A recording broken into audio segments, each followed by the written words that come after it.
안녕하세요. 또 일주 만에 뵙겠습니다. 제가 이제 항상 방송할 때 조금 생각을 정리합니다. 생각을 정리할 때 무슨 말을 할까, 어떤 주제로 어떻게 말할까라기보다는 오늘은 다른 때와 달리 좀 멍해졌어요. 멍해졌다고 할까? 조금 마음이 아린다 할까, 그런 마음이 들더라고요. 왜냐? 이제 거의 다 끝나가는 모습이 보이기 때문에 그렇습니다.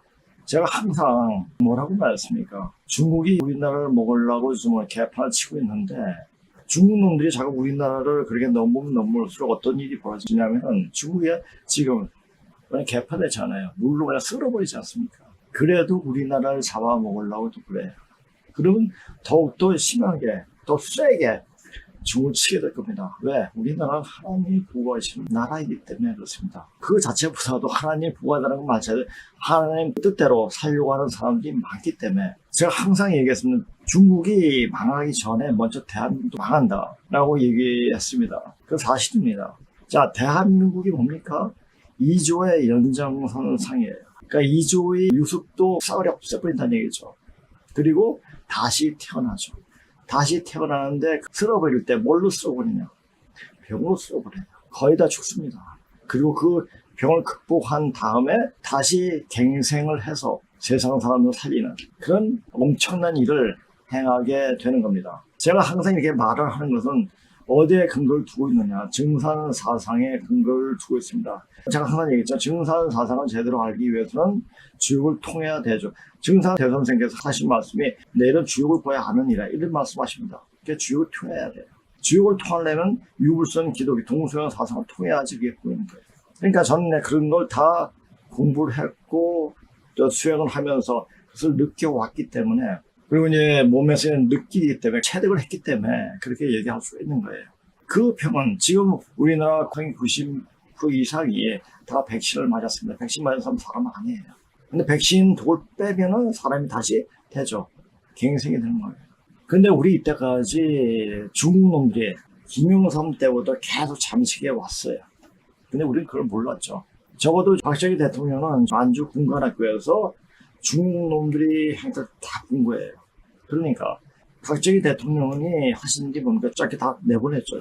중국 놈들은 짱깨짓만 하고 다른 건 못하게 만들어버렸습니다. 그래서 다 갔죠. 그런데 그런 인간들이 다시 기어 들어와가지고 털을 찾고 있는 거죠. 박정희의 화교 정책. 앞으로 누가 대통령이 되든 오늘날 우리 야당과 같이 반대를 위한 반대의 고질이 고쳐지지 않는 한 야당으로부터 오히려 독재자라고 불리는 대통령이 진짜 국민 여러분을 위한 대통령이라고 나는 생각한다. 개헌안 국민투표에 관한 대통령의 특별담화 1969년 10월 10일 5.16 쿠데타 직후에 외국인 토지 소유금지법을 만들어 토지를 소유하려는 외국인은 정부의 승인을 받게 했음. 이 화교들에게만은 쉽게 승인해주지 않아 시세에 미치지 못하는 가격에 팔 수밖에 없었고, 다음해인 1962년에는 시판을 일원으로 바꾸는 화폐개혁을 실시하여 화교들의 장롱속 현금을 휴지 조각으로 바꾸어 버렸다. 1970년에는 외국인 토지 취근 및 관리에 관한 법까지 만들어 화교들의 점포를 50평 정도로 제한하기까지 했다. 그나마 남은 화교들의 기반은 지금의 프라자 호텔 일대의 차이나타운이었다.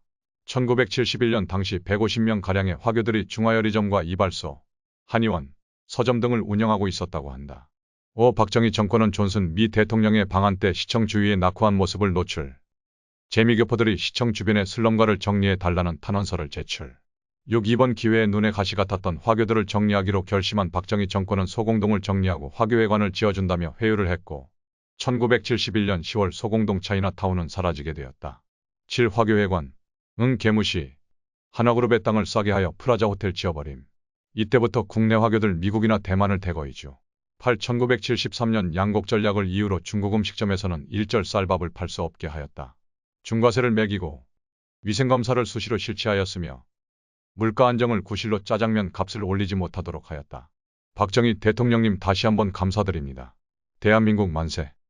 서로 잡고 또 윤석열 때 조금 나갔다가 다시 이제 이재명 실시간에 다시 또 들어와가지고 개판을 치고 있는데, 그런데 그걸 몰랐어요. 그렇게 짱깨들이 개판을 치는 것도 그냥 몰랐는데, 다행히 윤석열이 대통령을 하면서 자기 목숨을 내걸고 탄핵될 줄 알면서도 까발렸습니다. 그걸 파혼했습니다.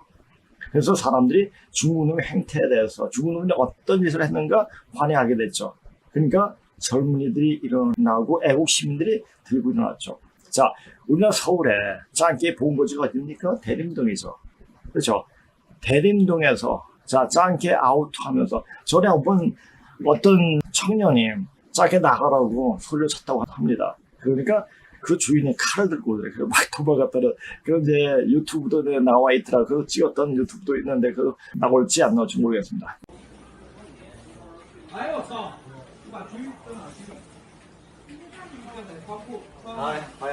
아야. 따오. 하우참.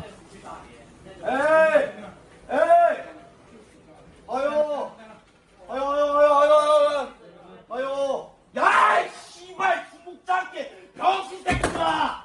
차원이 봐! 이 씨발놈들아! 니네랑 꺼져 시진핑 개새끼들아! 이 씨발놈들! 비자도 없는 개새끼들! 니네랑 꺼져! 이 씨발놈들아! 야, 이 씨발 구국장께 병신 새끼들아! 차원이 봐! 이 씨발놈들아! 니네랑 꺼져 시진핑 개새끼들아! 이 씨발놈들! 비자도 없는 개새끼들! 니네랑 꺼져! 이 씨발놈들아! 어우, 뒤질 뻔했다. 아, 튀어나오는데? 가만 있어봐. 가만 있어봐. 저거 아니 미친아. 아니. 잠깐만. 그 칼이야? 어디로?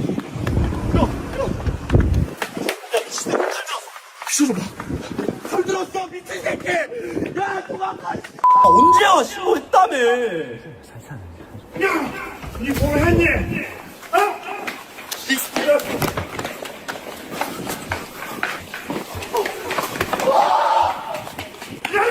잠깐만요. 가만 있어봐. 잠깐만요. 가만 있어봐.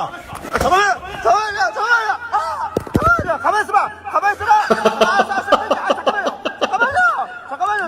뭐야, 이거 좆된 거 아니야, 얘네?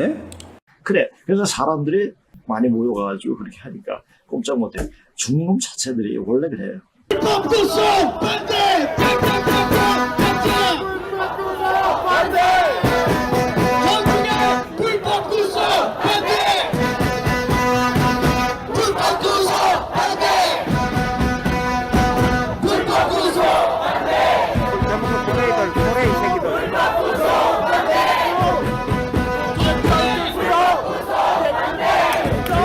정신병자 하나 있어.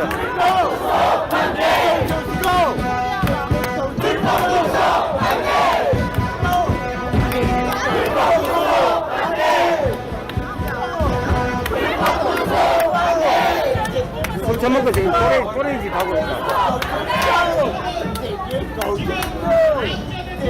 이거 짱깨 아니야? 술 취했어. 왜? 술 취했어. Get the fuck out of my country, motherfucking. Why? 한국말도 못하는 얘기. 짱깨.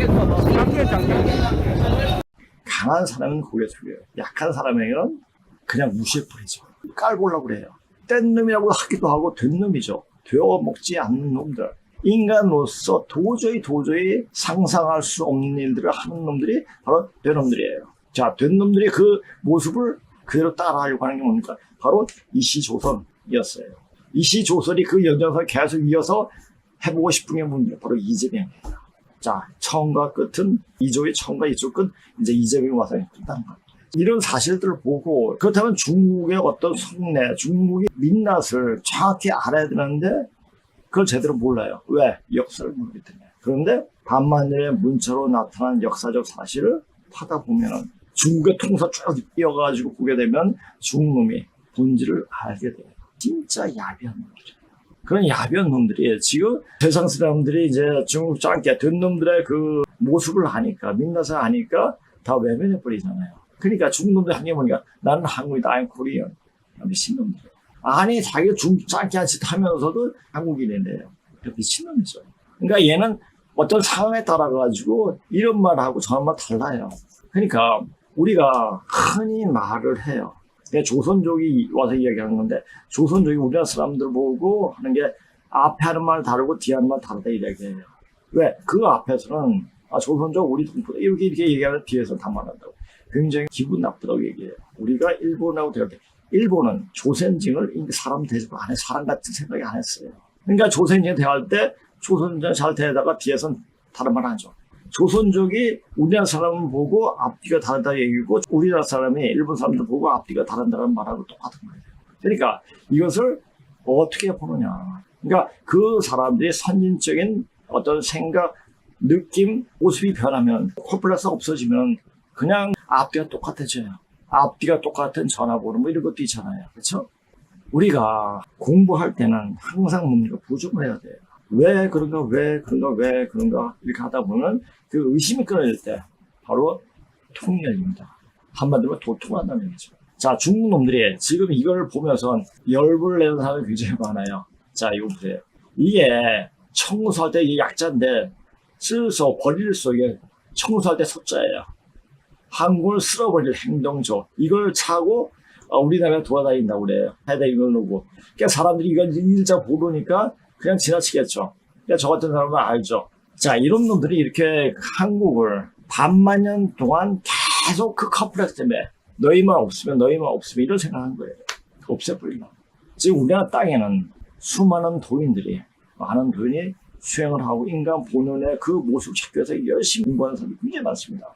자, 이런 수행력이 높은 사람들한테 어떤 악감정, 저주의 생각을 갖고 있다. 오다가 튕겨버려요. 튕겨버려가지고 바로 쳐버리죠. 그래서 중국 치는 거예요.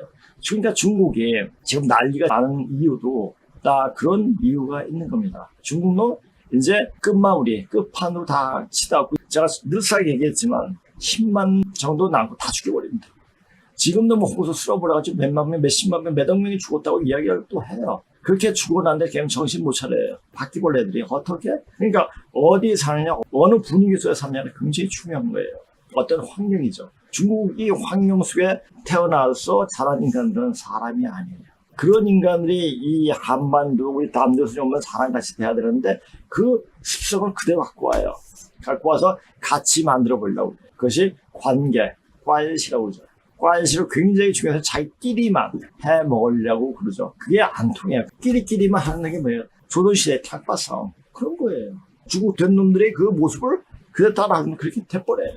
그런 걸 보면서 어떤 생각을 어떻게 해야 되는가 잘 알아야 돼요. 이 소자를 여기다가 제가 써놨는데 이게 소자예요. 청소할 때 소자예요.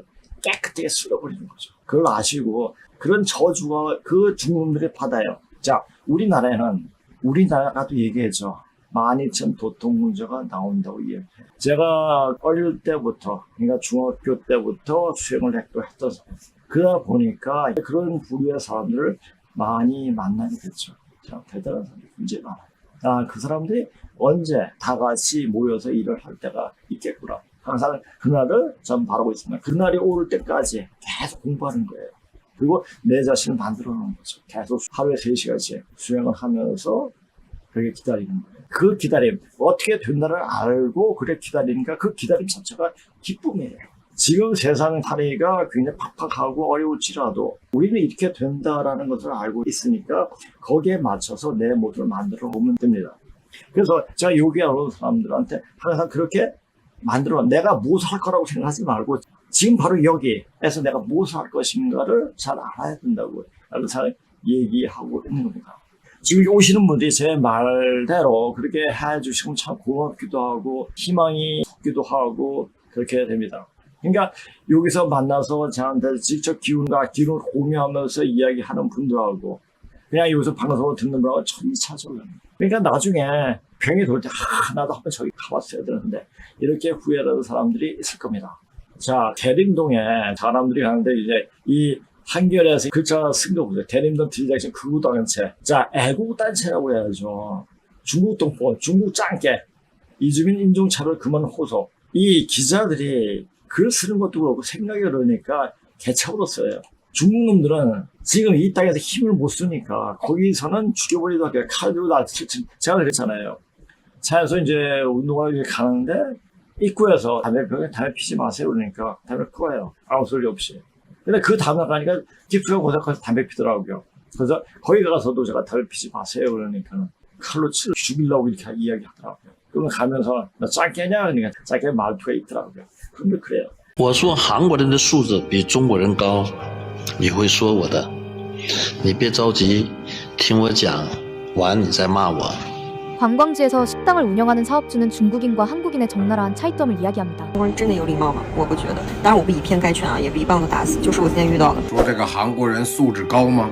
从表面看的话呢，素质还可以。 정말일까요? 최근 비난이 부쩍 늘어났습니다. 중국 원난에서 음식점을 운영하는 그는 많은 외국인 관광객을 맞이합니다. 이런 그의 소신 발언이 중국에서 화제입니다. 韩国人来用餐，只要他想抽烟，他都主动出去，到外面找没人的地方抽完烟回来再用餐。韩国人在公共场合或者是有人的地方是不会抽烟的，但我们中国人呢，来我店里用餐，不管旁边有小孩还是有老人，只要他会抽烟，很自然的拿出来就抽。 그의 발언 이후 5점대에 근접하던 식당 평점이 급격히 내려갔습니다. 이제 강제 폐업행만 남은 것입니다. 한국인은 대체로 자질이 높아. 중국인의 자질은 특히 인터넷상에서 아주 끔찍해. 한국과 일본은 공공장소에서 질서가 높기로 유명하잖아. 스포츠맨십만 봐도 한국인의 품질이 좋은 건 알 수 있잖아. 중국은 20년 뒤쳐졌어. 80년대생 이후로 물갈이 해야 돼. 그놈들은 체구가 작기 때문에 항상 자기를 보호하기 위해서는 힘이 안 되니까 칼을 갖고 다닌다고 이렇게 얘기하더라고요. 무언가를 의존을 해야 돼요. 그러니까 나 혼자선 힘이 안 되니까. 그러니까 이게 하는데 우리가 힘이 있겠습니까? 그저 할 수 있는 게 아무것도 없다는 생각들이 있지 나쁜 새끼들. 자, 중국인 추방 조선족 몰아내자. 같은 구호를 외치면 걸려 쏟아져 나오는 거 보고 무력감이 된다. 자, 이런 말 들으면 무력감이 두 배들어요. 당연히 그 쫙개들한테 중국 동포면 조선족 이런 조국이 어디냐면 중국이라고 그래요. 그럼 이제 가. 우리나라 사람들. 만약 그 다른 나라에서 이렇게 하면 우리나라 옵니다. 조선족이라고 저희가 불러도 되나요? 한국에서는 조선족이라고 부르면 안 되죠. 중국에서는 조선족이라고 중국에서는 조선족이 저희는 뭐라고 불러야 돼요? 중국 동포라고 불러주시죠. 아니 근데 그 조선족이라고 이렇게 말씀드리면 조금 언짢으신 건가요? 이렇게 호칭하고요. 중국에 있을 때는 차이나에 있을 때는 한 개 민족부예요. 근데 우리는 한국 와서 뭐 실제로 하면 우리는 한민족이고 한 핏줄 아이가요. 근데 조선족으로 하면은 우리 한 집 사람이 아니고 이거는 딴 사람이다. 이렇게 이해가 된다고요. 교화하셨으니까 이제 한국 사람이 되셨지만 국적이 중국 분이시잖아요. 근데 그러나 재미 우리 동포도 마찬가지야. 동포잖아요. 우리 동포. 그것도 미국 시민권자인데 왜 우리는 재미 교포라 그러고 동포라 그러니? 서울시에서 13년도에 동포들한테 물었습니다. 당신들 한국에서 살면서 어떻게 불러줬으면 좋겠냐 했더니 과반수 이상이 중국 동포로 불러주십시오.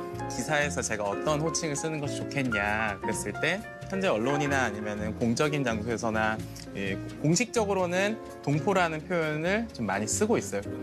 맨 처음에 여기를 오시게 된 계기가 궁금해요. 우리가 중국에서 한국에 그래도 봉급이 그래도 중국보다 좀 세잖아요. 한국이 예, 살기 좋지요. 살기 좋아서. 살기 좋아서 내가 노력하면은 그만큼 노력한 대가를 받을 수 있다. 그럼 오실 때는 막 여기 가면 진짜 제대로 살 수 있겠다. 꿈 어떻게 보면 되게 꿈이었겠네요. 그래서 코리안 드림이라고 하잖아. 한국 오가니 딱 있잖아. 뭐 다른 나라 가는 그런 느낌이 아니라 없어요. 내 나라 원래 살던 것 같고. 원래 저라면은 어렸을 때부터 이래 한국어를 배우고 그리고 컸길래 좀 이래 낯설지 않고 네. 또 이제 회사 생활, 사회 생활 할 때도 한국 사람들하고 계속 접근하고 그랬더니 머리를 wak간이 좋고. 아니 그러면은 우리 선생님들 한국에 정말 다들 보면 정말 열심히 해서 돈을 벌어야지 하고 오셨는데 하필이면 다 대림동에 다들 모이셨어요. 근데 대림동에 모인 혹시 이유가 있나요? 저는 10년 전부터 이제 대림동에 와서 일하기 시작했어요. 그냥? 근데 왜 그 많은 데 가는데 어디 대림동 오셨어요? 대림동이 동포들이 수도라고 알려진 다음에 왔거든요. 저는 사실 대림동이 동포들의 수도? 그러니까 여기가 이제 사람이 모이는 곳이다. 동포들이 수도라고 하고 거기 가면 월명도 살 수 있고 친구도 만날 수 있고 고향 사람들도 만날 수 있고 그때부터 또 일을 시작하게 됐어요. 이거는 일반 중국 사람들이 먹고 이래 요리할 때 식자재든가 뭐 그런 거 향신료든가 그게 거의 이 오면 다 살 수 있거든요. 또 이곳이 좀 특징이 뭐냐면 그 건설 인력 시장이 있는 남구로역이랑 굉장히 가까운 데다가 이제 일하는 조건과 이런 네, 것들이 네. 맞아 떨어지는 곳이거든요. 네, 또 2호선이 바로 인접해 있기 때문에 강남의 식당에서 일하시는 분들이 출퇴근하기 용이했던 거예요. 이거 진짜 되게 가벼운 질문인데 중국이랑 한국이랑 축구를 해요. 예. 그럼 어느 편을 드실 거예요? 어떠세요? 아니 귀 안 한 분한테. 저는 당연히 중국이고요. 저는 아직도 중국에서 태어나고 자랐기 때문에 저는 무조건 중국이라고 생각해요. 그래서 우리나라에서 더 잘해보려고 하죠. 자, 지금 세계 각 나라에서 우리나라를 얼마나 좋아하고 또 우리 것을 배우려고 하고 우리 음식을 먹으려고 하고 한글을 배우려고 하는 그 자체만도 얼마나 대단합니까? 우리가. 그러니까 우리는 우리 자신을 몰라요. 그냥 우리는 잘 살기 위해서 남을 도와주고 우리 또 난 저기 우리나라 그 기업들 중에서 저 참전용사들에 가가지고 도움을 주고 이렇게 하는 분들도 너무 고맙더라고요. 우리는 그런 사람들. 항상 배려하는 그런 마음을 갖고 있는 사람들. 그게 바로 애국이죠. 그런 세력이 이렇게 하는데 아, 내 자신이 잘못됐다 이렇게 반성하고 이제 안 해야지. 다른 중국 놈들한테 같이 우리 여기서 살고 있으니까 우리 것을 내세우지 말고 같이 우리 것을 받아들이면서 걔네들한테 우리 게 아니죠. 대한민국의 어떤 의식을 받아들이면서 이렇게 살자. 이렇게 딱 여기 나와야 되는데 안 나와요. 자, 많은 한국이 미국 같은 나라에서 온 이들은 우러러 보면서 왜 우러러 봅니까? 미국은 우리를 살려줬어요. 우리를 이 땅 이렇게 발전할 수 있게끔 동력을 제공해 주었죠. 미국과 일본이. 그러니까 고마운 거예요. 고맙고 우러러 보고 항상 그런 마음을 잊고 있습니다. 저희 같은 사람 가난한 나라에서 왔다는 가난한 나라가 왔다는 게 아니라 마음 심포가 고약한 놈들이기 때문에 그런 거예요. 여전히 험한 말을 한다. 험한 말이 아니죠. 정당한 말이죠. 그래서 요거 내용은 AI로 한번 들어보세요. 한번 들어보시고. 대림동 들이닥친 극우단체 중국 동포 이주민 인종차별 그만 호소. 우리가 무슨 힘이 있습니까? 그저 할 수 있는 게 아무것도 없다는 생각만 들죠. 중국 동포 밀집 지역인 서울 영등포구 대림동에 사는 이아무개 62씨는 11일 최근 극우 세력이 중국인 추방, 조선족 몰아내자 같은 구호를 외치며 거리로 쏟아져 나오는 걸 보고 무력감이 든다고 말했다. 중국에서 한국으로 건너와 건설 현장 일을 한 지가 벌써 20년 일하는 이 씨는 많은 한국인이 미국 같은 나라에서 온 이들은 우러러보면서 저희 같은 사람들에겐 가난한 나라에서 왔다는 이유로 여전히 험한 말을 한다고 했다. 이날 대림동에선 보수 성향 유튜버 리버튜브를 비롯한 극우 단체 관계자들이 중국 출신 이주민 추방과 윤석열 대통령 복권 등을 요구하는 집회를 벌였다. 온리 윤 어게인 같은 문구가 적힌 붉은 머리띠와 모자 등을 착용한 30여 명은 저녁 7시 30분에 지하철 대림역 11번 출구 인근의 집결의 대형 태극기와 성조기를 흔들었다. 이들은 윤 어게인, 시진핑 아웃, 부정선거 척결 등 구호를 외치며 보라매역까지 행진했다. 일부 참가자는 노골적인 혐중 발언을 쏟아내기도 했다. 집회를 주최한 리버튜브는 지난 8일 자신의 사회관계망 서비스에 올린 예고 게시물에서 화교 커뮤니티는 기득권 그 자체라며 화교들의 본진에서 윤 어게인을 외치는 대담함을 보여주면 그들이 훗날 반국가 행위를 못하도록 하는 강력한 경고가 될 것이라고 주장했다. 앞서 지난 4월에도 서울의 또 다른 중국 출신 이주민 밀집 지역인 광진구 자양동 양꼬치 거리 인근에서도 극우 단체 자유대학 회원들이 윤 어게인을 외치며 집회와 행진을 벌였다. 중국 X 꺼져. 대림동서 난동 부린 극우 세력. 주민 기자 위협까지. 48개 시민사회단체 대림동 곳곳서 차별 반대. 중국 동포는 소중한 이웃 반대 시위. 극우 세력이 반국가 세력과 중국 공산당에 경고한다는 명목으로 중국 국적의 이주민들이 모여 사는 서울 영등포구 대림동에서 시위를 진행했다. 윤석열 전 대통령 파면으로 세력이 위축되자 중국인을 향한 혐오 정서를 발판 삼아 다시 세를 확대하려는 의도로 집단행동을 벌인 것으로 보인다. 40여 명의 윤 전 대통령 지지자들은 11일 늦은 오후 태극기와 성조기, 윤 어게인, 온리 윤 등의 글귀가 적힌 물품을 들고 대림동에 모였다. 이들은 윤 전 대통령의 정치적 복귀를 촉구하는 한편 중국인 혐오성 발언을 서슴지 않았다. 시위 주최자라고 자신을 소개한 한 참석자는 반국가 세력과 중국 공산당 부정선거 세력을 비판하기 위해 대림동에 모였다며 이 지역에 사는 사람들 중에 중국 공산당의 지시를 받는 사람들이 많다고 주장했다. 대림동에 조선족과 중국인이 다수 거주한다는 이유만으로 동네와 주민들을 반국가 세력으로 규정한 셈이다. 참석자들은 대림동 일대를 누비며 중국 공산당에 충성할 거면 중국으로 빨리 꺼져라. 선거 개입 중단하라 등 눈앞의 주민들에게 폭언을 쏟아냈다. 몇몇 참석자들은 서로 이야기를 나누는 주민들을 찾아가 왜 여기에 모여 있느냐며 직접적인 위협을 가하기도 했다. 자, 이런 현상들이 일어나요. 그러니까 이놈들은 내 자식 왜 그런가? 중국 놈들은 얘기하자 우리 같이 못 사는 나라에서 왔다고 그러잖아요. 지금 얘네들이. 그렇죠? 가난한 나라에서 왔다고 하는데 중국 놈들은 실제적으로 아주 가난한 나라다. 거기 가지 마라. 항상 다른 나라에서 그래 얘기하는 놈들이에요. 그러니까 거짓말을 밥 먹듯이 하는 거죠. 걔네들은 거짓말이 일상이에요. 왜? 반만 년 전부터 유해를 욕으로 부른 그런 놈들인데 얼마나 더러운 놈들이에요. 그러니까 글자 자체도 어떻게 하면은 저 동물을 죽일까, 저거 인간들을 죽일까, 이런 마음으로 문자를 100개 쓴 거예요. 우리가 스스로 만든 문자는 본음이라고 그러죠. 본은 정음이라고, 걔네들 말은 변음이라고 하고, 변음이라고 하는데 문자학에서 그렇게 얘기합니다. 그 내용을 보면서 우리는 어떻게 하면 사람을 살릴 수 있는 마음으로 문자를 만들었어요. 얘네들은 어떻게 하면 약탈하고 남을 괴롭힐까 하는 무기를 만들어서 죽일까, 이런 생각으로 문자를 만들었습니다. 그래서 문자를 공부한 것이 제가 중국어만 한 게 아니라 영어도 문자 30년 조금 뭐 왔다 갔다 애들 가르쳐 고3 위주로 쭉 가르쳐 와놓으니까 문자를 가르치니까 보컬을 가지고 이제 그러니까 워드 파워 가지고 얘기하기도 하고, 워드 파워가 5만 단어가 돼요.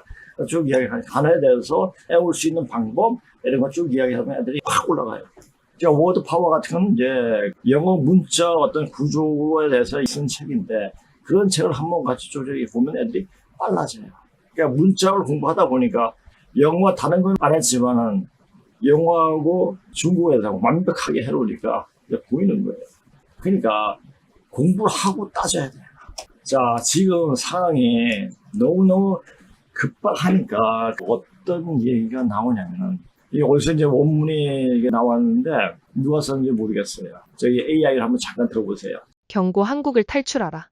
이제 한국은 좌파 정권으로 넘어갔다. 지금은 한국 국민들은 느끼지 못하지만 서서히 사회주의로의 전환이 시작된 한국이다.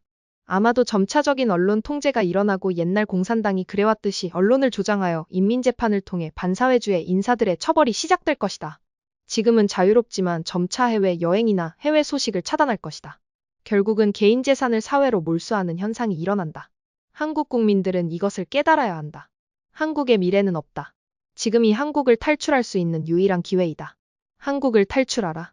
제가 이제 이야기하는 것보다 한국이 미래는 없다. 지금이 한국을 탈출할 수 있는 유일한 기회다. 한국을 탈출하라. 한국의 미래는 없지만 고조선 유민들의 미래는 밝다. 남조선의 인민들은, 국민이라는 것도 인민이에요. 자, 국민이란 말보다 차라리 인민이란 말이 굉장히 어감이 좋습니다. 좋은 말은 저 공산당 애들이 빨갱이들 다 뺏어 썼어요. 그러니까 우리가 그 빨갱이 말이 아닌데 그거 쓰면은 저 빨갱이 북한에 쓸 말이 아닌가 이렇게 얘기하는데, 남조선 인물들이 이제 세상을 구하게 되는 겁니다. 한국의 미래는 없다. 대한민국과 조선은 끝나는 겁니다. 내가 무슨 나라가 생긴다고 해야 돼? 시국이 나와. 이제 우리가 극복하라. 그래서 제가 깊은 거예요. 지금 공부하다 보면 제가 이제 중학교 6학년 때 중학교 가기 전에 여경 80년을 봤어요. 제가 한번 촬영 잡으면 끝까지 봐요. 그래서 이제 새로 된 거죠. 뭐 그런 책이 집에 많아서 놓으니까 이렇게 보게 되죠. 그거 보면서 그게 이제 몇 권이나 5권인가 6권인가 그랬는데 1권보다 많았습니다. 너무너무 우러가 치는 거죠. 맨 처음에 이것도 포에스코의 여경 80년 책도 다 이렇게 나왔고 이제 이야기 해주는데, 이제 그걸 보고 이주에 대해서 굉장히 흥미로움을 가졌죠. 이게 아닌데, 우리 모습이 이게 아닌데, 이런 생각을 하는 겁니다. 이제 우리 모습을 찾아야 됩니다. 우리가 진정 공부할 것은 전통을 버리는 것이 아니라 전통을 되살려서 다시 만들어야 됩니다.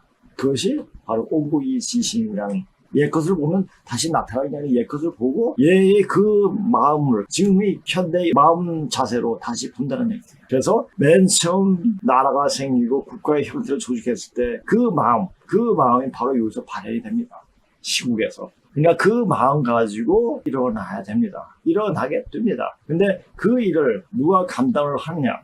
그건 분명히 얘기합니다. 제가 사람들한테 많이 얘기하잖아요. 우리나라의 대도인도 굉장히 많습니다. 근데 그 도인들마다 만나면은 저를 인정을 해줘요. 전에 한번 18년 전에 어떤 분이 방세제 원장이는 그 뭐냐 정신 무슨 원장인데 그분이 저한테 이제 오면서 어떤 분을 데리고 왔어요. 어디 가다가 잠깐 들어오는데 그분이 독에 가장 큰 의등이라고 일하시는 분이에요.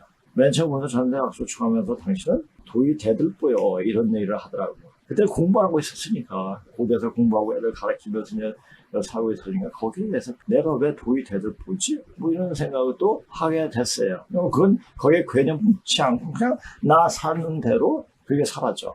그러니까 지금 공부하다 보니까 왜 그때 그분이 92세인가 3세가 됐습니다. 근데 이제 그분이 지금 살아계신지 않은지 모르죠. 그분이 왜 그런 말씀하셨는가 이제 조금 이해를 하고 그래서 됐구나. 내가 이런 공부를 하고 있고 또 이렇게 좀 더 포괄적으로 공부를 하고 있고 어떤 매체를 통해서 이렇게 사람들한테 많은 이야기를 하게 되겠구나 라는 생각이 든 거예요. 그래서 그때 도의 대들보라고 말씀하신 그 말이 결코 한 말이 아니었구나 이런 생각이 또 들기도 합니다. 자, 그래서 제가 정부창 선생 글을 한번 좀 읽어볼게요. 족을 떠나지 말라. 애고 저 백성아. 간단 말이 어인 말고 국본토 다 버리고 어느 방문 가려는가. 가고 가는 저 백성아 일간 친척 어이할고 차시 구복 불원하니 천하태평 절로 된다. 천하태평이 절로 된다. 절로 돼요. 뭐냐? 우리가 좌상에서 득천한다는 얘기예요.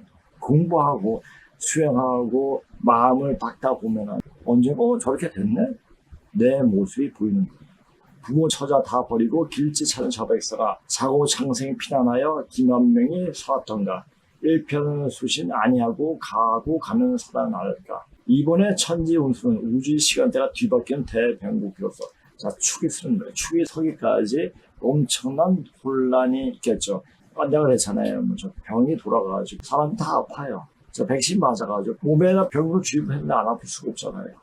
우리가 이제 백신 맞으면 거의 다 끝나는 게 자가 증식을 하죠. 증식을 하게 돼가지고 이제 꽉 차는 다 죽는 거예요. 그러니까 올해가 아마 딱 꽉 차는 시간이 아닌가 라는 생각이 든 거예요. 대변국기로서 불행한 때니 형제 친척 떠나지 말고 남을 사랑하고 우리를 저버리지 말라고 신신당부하고 있다. 천지가 9번 벼라고 뒤집어질 때 국물이 도통이 나온다는 것이다. 그래서 지금 이야기하는 거예요. 왜 그분이 저보고 도의 대들보라고 얘기했는가? 그 사람 본 적도 없고 그 이후에 본 적도 없어요. 근데 그 말이 생각나요.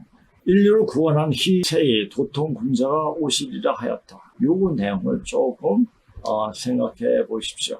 자, 북창 정령사의 궁울과 이 개별 소식 이것은 AI로 합적 한번 들어보시기 바랍니다. 북창 정념 선생의 궁울가의 개벽 소식. 일명 용호대사로 불리는 정북창 1506에서 1549 선생은 조선 중종 때 학자로 충청도 온양 사람이다. 소시의 산사에서 선가의 육통법을 시험해보려고 3일 동안 정관하더니 이로부터 배우지 않고 저절로 통하여 천리 밖의 일도 생각만 일으키면 훤히 알게 되었다고 한다. 천지의 남북이 변하는 미래의 대변국기. 남천북천 어인일고 분리 친척하지 말고 이내 상대 근본하라. 지금 천지 불행하니 천지운수 무관해라. 구변구복 차시지와 궁을궁을 용하로다. 이제 궁궁 이것이라. 이대천지 구복시의 궁을도통이 유연이라. 조국을 떠나지 말라. 애고애고 저 백성아 간단말이 어인 말고 고국본토 다 버리고 어느 강산 가려는가. 가고 가는 저 백성아 일가 친척 어이할고 차시구복 불어나니 천하태평 절로 된다. 부모 처자 다 버리고 길지 찾는 저 백성아 자고 창생 피난하여 김한명이 살았던가. 일편수신 아니하고 가고 가면 살아날까. 이번에 천지 운수는 우주의 시간대가 뒤바뀌는 대변국기로서 불행한 때이니 형제 친척 떠나지 말고 남을 사랑하고 의리를 저버리지 말라고 신신당부하고 있다. 천지가 9번 변하고 뒤집어질 때 국물에 도통이 나온다는 것이다. 조선 강산에 출세하는 인류 구원의 도통군자. 조선 강산 명산이라. 도통군자 다시 난다. 사명당이 갱생하니 승평시대 불원이라. 창생도탄 없어진다. 포덕포하는 때라. 대성지와 돌아오니 궁을노래 불러보자. 인류를 구원하는 희세의 도통군자가 오시리라 하였다. 궁을궁을 성도로다. 추나추나 태평추나 사시안정 태평추나 36궁 도시추나. 천지의 축이 크게 이동하고 후천 가을 기운사 구금 이꼬르 36의 시대가 도래하여 극한 극서가 모두 사라지고 이 지상세계가 감미로운 춘정이 물결치는 온화한 선경낙원으로 변모한다는 말이다. 그런데 여기서 궁을 은 무엇을 말하는 것일까?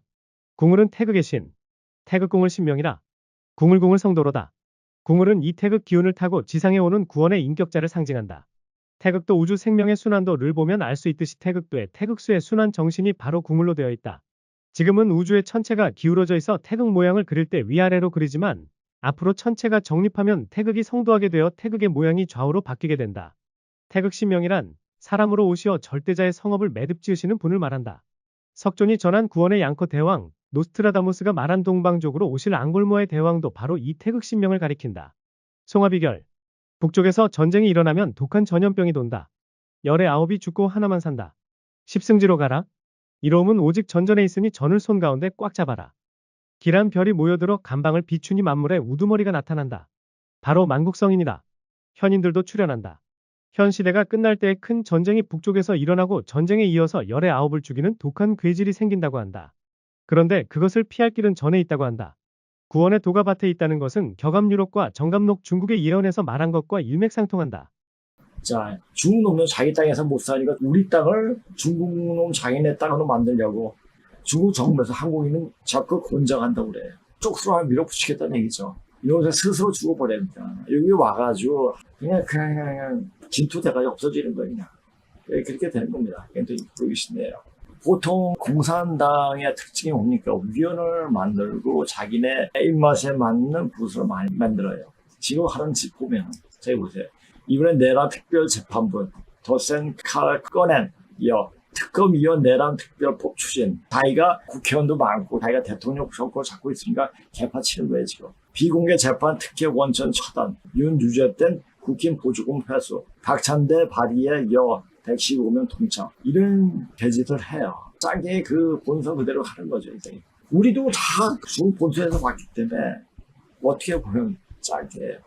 짱깨인데 짱깨의 그 나쁜 습성 다 버린 아주 좋은 모습을 갖고 있는 순수한 사람들이 바로 우리죠. 그러니까 여기가 걸음방이 아닌가. 이 대한민국이 남조선 땅이 바로 걸음방이 아닌가 싶기도 해요.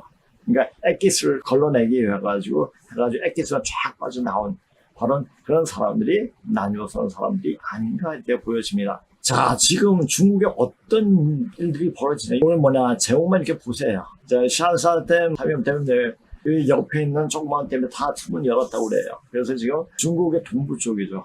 그렇죠? 그쪽에 완전 물로 그냥 완전 쓸어버리고 있다고 하는데 그런 일이 벌어집니다. 어제 제가 이제 우연히 유튜브 보면서 일단 이렇게 나오더라고요. 중국 대혼란에 휩싸이다. 300개 댐 붕괴, 도시 침수, 도로 폭발, 차량 불보다. 자, 중국의 남부 쪽은 물로 치고 북쪽은 가뭄으로 치고 땅 지면 온도 82도까지 올라갔다고 이렇게 하고 있습니다. 근데 개판입니다. 중국 땅은 사람이 살 수 있는 땅이 아니에요. 중국 땅이 그렇게 더러운 땅이었습니까? 아니죠. 더러운 인간들이 더러운 생각으로 그렇게 사니까 더러워진 거예요. 들어오면서도 들어오기 싫은 거예요. 그래서 자꾸만 좀 당황하고 도망치죠. 그러니까 제가 이제 산에서 떨어졌을 때 조선족 한의사가 접근을 해가지고 그 사람한테 제가 이제 치료받으면서 배워가지고 그런 사람들 치료도 하고 뭐 이렇게 또 하기도 하죠. 근데 그분이 하는 말이 형용사 같이 자제했으니까 지금 그분도 소식이 없어요.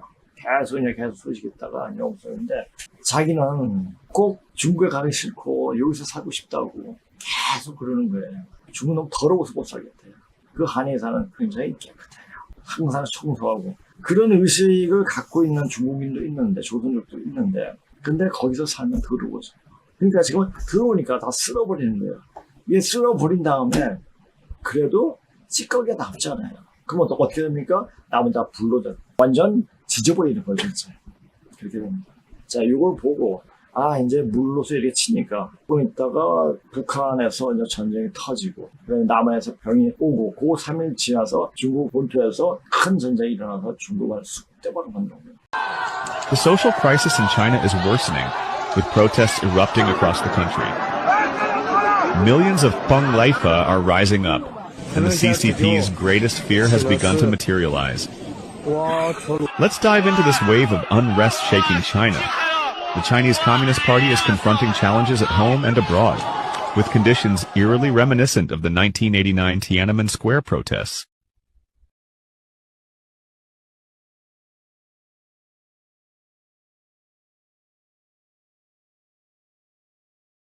불로 완전 찢어버리는 거죠. 폭탄으로 완전히 뒤엎습니다. 그런 현상이 벌입니다. 그러니까 요거 딱 홍수가 나오는 거 보고 이제 그런 시간이 얼마 남지 않았구나 이런 생각이 의심 없이 들게 된 겁니다. 지금 이런 사실들을 제가 왜 이야기합니까? 이거 가지고 이야기하려고 하는 게 아니고 뭐냐. 근데 근본적으로 들어갈 수 있는 공부를 해야 된다. 그래서 계속 얘기를 했어요. 그러니까 제가 4, 5년 전에 했던 강의 내용이 너무 좋더라고요. 그래서 그것을 갖고 와서 또 다시 하려니 다시 하기 좀 뭐하기도 하고 해가지고 그냥 근문신고 가지고 근문신고에 대한 이해를 폭을 높이기 위해서 예전에 했던 것을 그러니까 제가 예전에 강의했던 것들은 뭐냐면 근문신고에 있던 내용을 좀 더 쉽게 우리화 시켜가지고 우리가 이해하게끔 시켜가지고 강의한 게 굉장히 많더라고요. 그래서 이제 오늘 그것도 갖고 오고 근문신고에 나오는 몇 줄 정도 한 페이지 정도 될 것 같아요.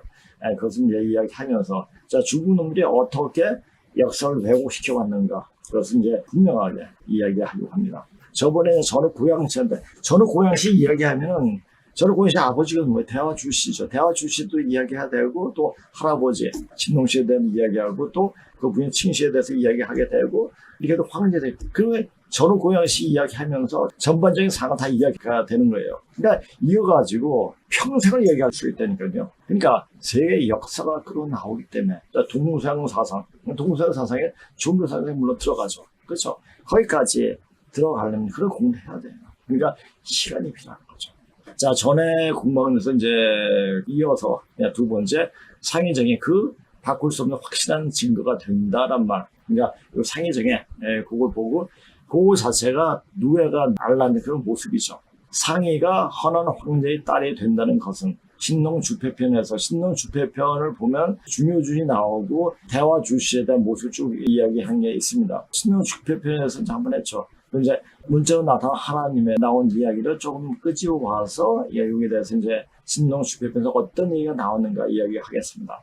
그래서 우리는 이미 상해정에 새겨진 삼자 지시의 고 상현체의 근문이 고증을 근거로 삼았다. 상해는 또 상아라고 또 부른데 상아 또는 항아라고 읽기, 항자로 읽기죠. 항아, 상아 먼저 달에서 토끼하고 같이 있는 사람이 항아죠. 달림. 근데 이 상아마저도 조선시대 때 뭐였죠? 궁녀로 취급을 받았어요. 나쁜 새끼들이죠. 이주 새끼들. 자, 이제 유튜브 방송 보면서 가장 듣기 싫은 말이 뭐냐? 세종대왕이라는 말이 굉장히 듣기 싫은 거예요. 세종 개씨. 근데 여기, 험한 욕이 나오려고 그러네. 이제와 또이또이한 놈이에요. 중국시에 한 놈이 바로 세종이에요. 그걸 아셔야 됩니다. 2조 세종에 대한 어두운 진실. 역사 왜곡. 1980년대 이후 오랫동안 고려사나 고려사전료에 대한 사료 연구는 거의 정체되어 왔다.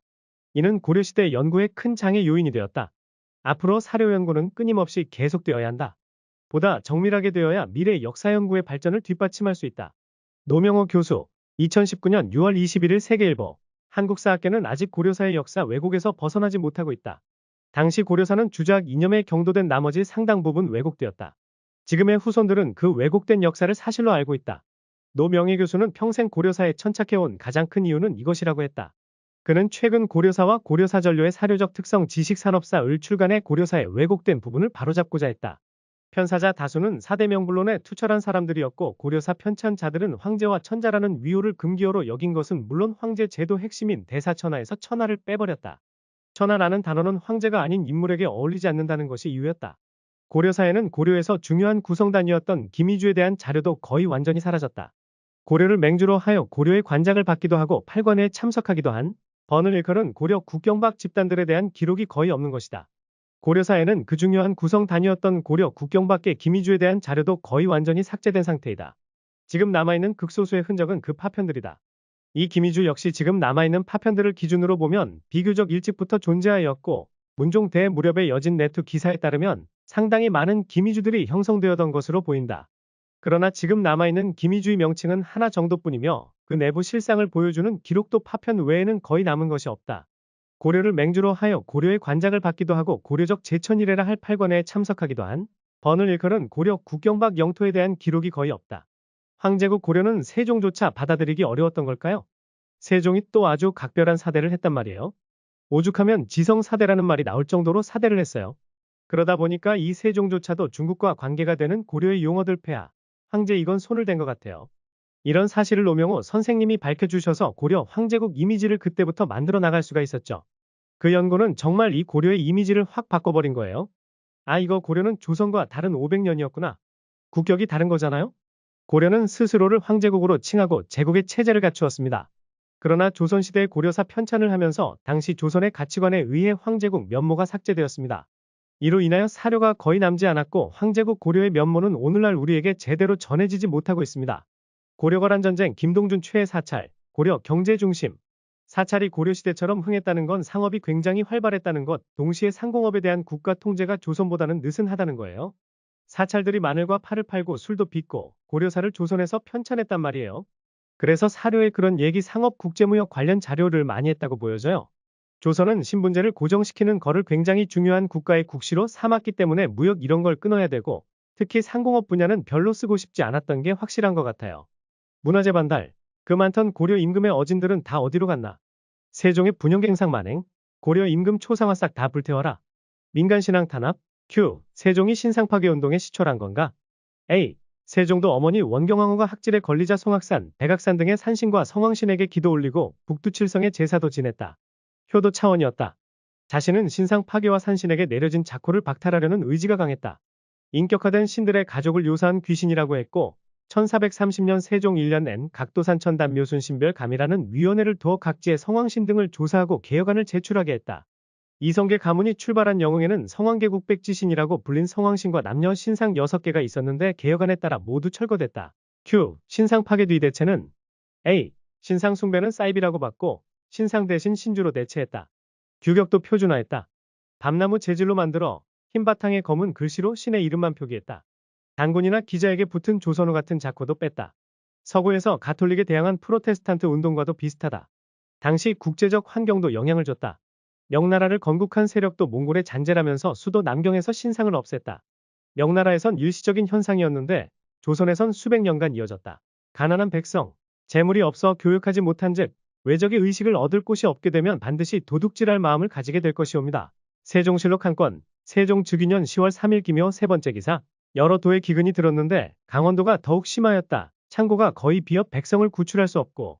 세종실록 16권, 세종 4년 7월 9일 갑자 세 번째 기사.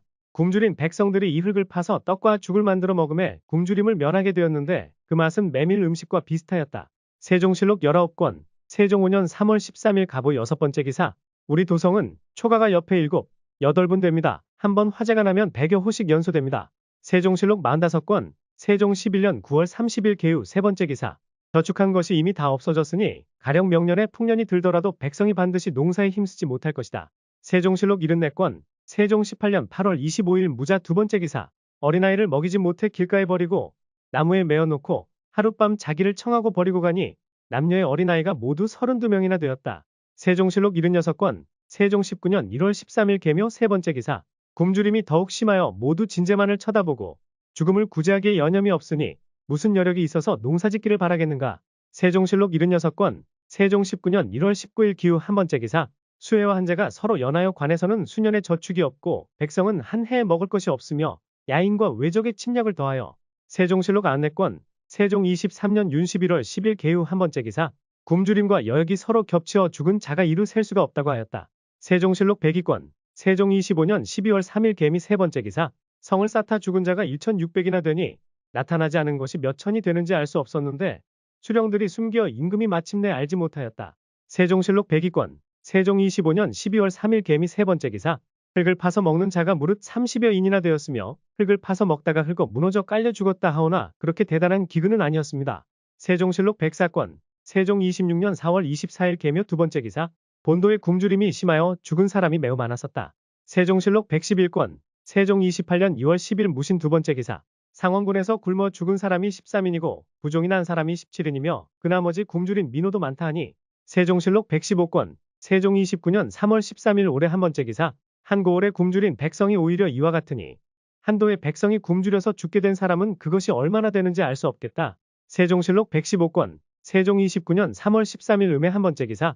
해주는 여러 해 연거푸 흉년이 들어서 사람들의 사망률이 대개 5분의 1이나 되온즉 그런 일 인육 취식이 비록 사실이 아닐지라도.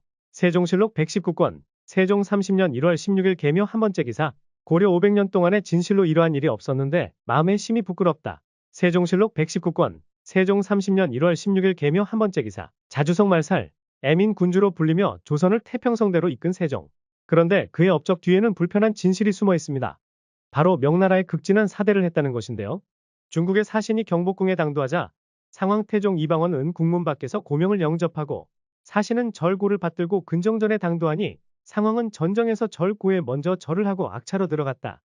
임금 세종이도 운 여러 신하를 거느리고 4번 절한 후 전상으로 올라오니 사신은 친히 고명을 임금에게 바쳤다. 임금은 바꿔서 뜰에 내려가 여러 신하와 더불어 4번 절하고 악차로 들어가 면복을 입고 나와 여러 신하와 더불어 멀리 쌓아나며 4번 절하고 향을 피우며 또 4번 절하고 만세를 부르며 춤추고 발구르며 4번 절하고 악차에 들어가 면복을 벗었다. 세종실록 3권, 세종 1년 1월 19일 갑자 두 번째 기사. 우리나라에서 태일의 별방위에 따라 제사 지내는 것은 실로 온당하지 못한 것이다. 고려 때 해동천자라고 참칭한 까닭으로 중국의 조림한 별을 망령되게 금년에는 어느 방위로 옮겼다고 이르고 곳곳에서 제사 지냈는데 천하로서 본다면 우리나라는 하나의 나뭇잎과 같으니 어찌 동서남북을 나누어서 제사 지낼 수 있겠는가. 중국에서 서방이라 하여 제사 지내면 우리나라에서도 서방이라 하여 황해도에서 제사 지내는 것이 옳겠는가. 너희들은 그것을 의논하여 계문하라. 조선왕조실록 세종실록 22년 2월 23일 이조강점기 노예왕 세종의 진실을 알아보자. 세종대왕이 함경감사에 전지하기를 옛날에 변진에 창기를 두어 군사들 가운데 아내 없는 사람을 접대하게 하였는데 그 유래가 오래되었다. 지금도 변진과 주군에 또한 관기를 두어 행객을 접대하게 하는데 더군다나 도내의 경원해령 경성 등의 읍은 본국의 큰 진영으로 북쪽 변방에 있는데 수자리 사는 군사들이 가정을 멀리 떠나서 추위와 더위를 2번씩이나 지남으로 일용해 잡다한 일도 또한 어렵게 될 것이니 기녀를 두어 사졸들을 접대하게 함이 거의 사이에 합할 것이다. 여기서 보면 기생을 관기라 하여 주군 관하에 두었는데 손님이나 독신으로 와 있는 관리의 수천기 변방 군인들의 위안기로 기생을 두었음을 볼 수 있다. 그리고 그 유래가 상당히 오래되었음을 알 수 있다. 세종이 사군 육진 개척하면서 그곳에 기생들을 이주시키고 그들의 자식까지 세습을 시킴. 기생세습제는 세계 최초인 듯 기생제도 같은 맥락에서 탄생했다. 조선의 기생은 성접대의 역을 국가로부터 강요받은 관비와 같았다. 1431년 기생의 딸을 기생으로 기생의 아들을 관노로 삼는 신분세습의 율이 공식적으로 결정됐다. 이에 따라 고급 관료의 기첩이라도 그 자녀가 천역을 면치 못하게 됐다. 나아가 세종은 국경지대에 고을의 군사를 접대할 기생을 설치하고 전국의 각 군현마다 수십 명의 기생이 배치했다고 한다. 조선이 얼마나 괴랄한 시대였냐며 인본주의를 내세우면서도 자국의 백성 절반을 노비로 만들어버림. 백성의 절반 가까이를 영구세습 노예로 이런 제도는 세계적으로 없는 기이한 형태임. 국가경제의 모든 부분을 노예로 운영했기에 더더욱 많은 노예를 필요로 했고 외부에서 들여올 재주는 없으니 자국민을 노예로 만들어 늘려갔음. 애민군주라는 세종의 실체는 사군 육진에 조선군 위안소를 설치하고 위안부들의 아들은 관노 딸은 위안부로 세습시켰음. 아이러니한 점은 조선은 유교국가였고 유교 주자학을 이념으로 삼은 나라인데 주자학이 만들어진 송나라는 법으로 노비제도를 철폐하고 범죄 때문에 노예가 되어도 노예 신분을 되물림하지 않음. 세종이 미친 새끼인 이유. 고려시대 5에서 10% 미만이었던 노비 비율이 세종의 노비종모법 때문에 조선 백성의 40에서 70%에 이르는 정도로 육박하게 되는 것이다. 그 덕에 조선은 노예제 국가로 해외 학자들에게 분류되기도 한다. 그것은 옳지 않다. 국가가 법을 세우는데 어찌 종으로 하여금 양녀에게 장가들게 규정할 수 있겠는가. 내 생각에는 양민과 천민이 서로 관계하는 것을 일절 금단시키고 만약 범법하는 자가 있거든 율에 의거하여 처벌하며 그 범법 행위로 인하여 낳은 자녀는 다 노비가 되게 하는 것이 사리에 맞고 유익하지 않겠는가. 지금에 이르러서는 사비가 천인 남편에게 시집가서 낳은 자식을 양민을 만들고자 하여 양인을 끌어들여 그것이 아이의 친아비라고 일컬으니 이것으로 인하여 그 아비를 아비로 하지 않아 윤상을 파괴하며 어지럽히게 된다. 이것은 오늘의 큰 폐단이니 바로잡지 않을 수 없다. 세종, 전국민 40%를 노예로 만듦. 전국 집값 올려서 전국민 40% 대출노예 만든 문재앙이랑 똑같은 새끼임. 우리나라 역사는 통일신라만 배우면 된다. 세종은 악마다. 그리고 악마를 숭배하는 조센징들을 자처하는 한국인들. 링컨은 아프리카에서 데려온 흑인 노예를 해방시켜주고 전 세계 인류에게 위인으로 대접받고 있다. 그러나 조선왕조 세종악마는 자국민을 무차별적으로 노예로 만들어서 정신병자 조센징들을 자처하는 한국인들과 반일악마들에게 위인으로 대접받고 있다. 이것이 과연 정상인가? 자기 자식마저도 무차별적으로 노예로 만들어버리도록 만든 조선왕조의 세종악마, 상상할 수 없는 천인공노할 악마 세종. 이것이 과연 인간이라고 할 수 있겠는가? 그런데 이런 악마를 대왕인이 모니에 대면서 받들어 모시기 위해서 혈안이 되어 있는 조센징을 자처하는 한국인들.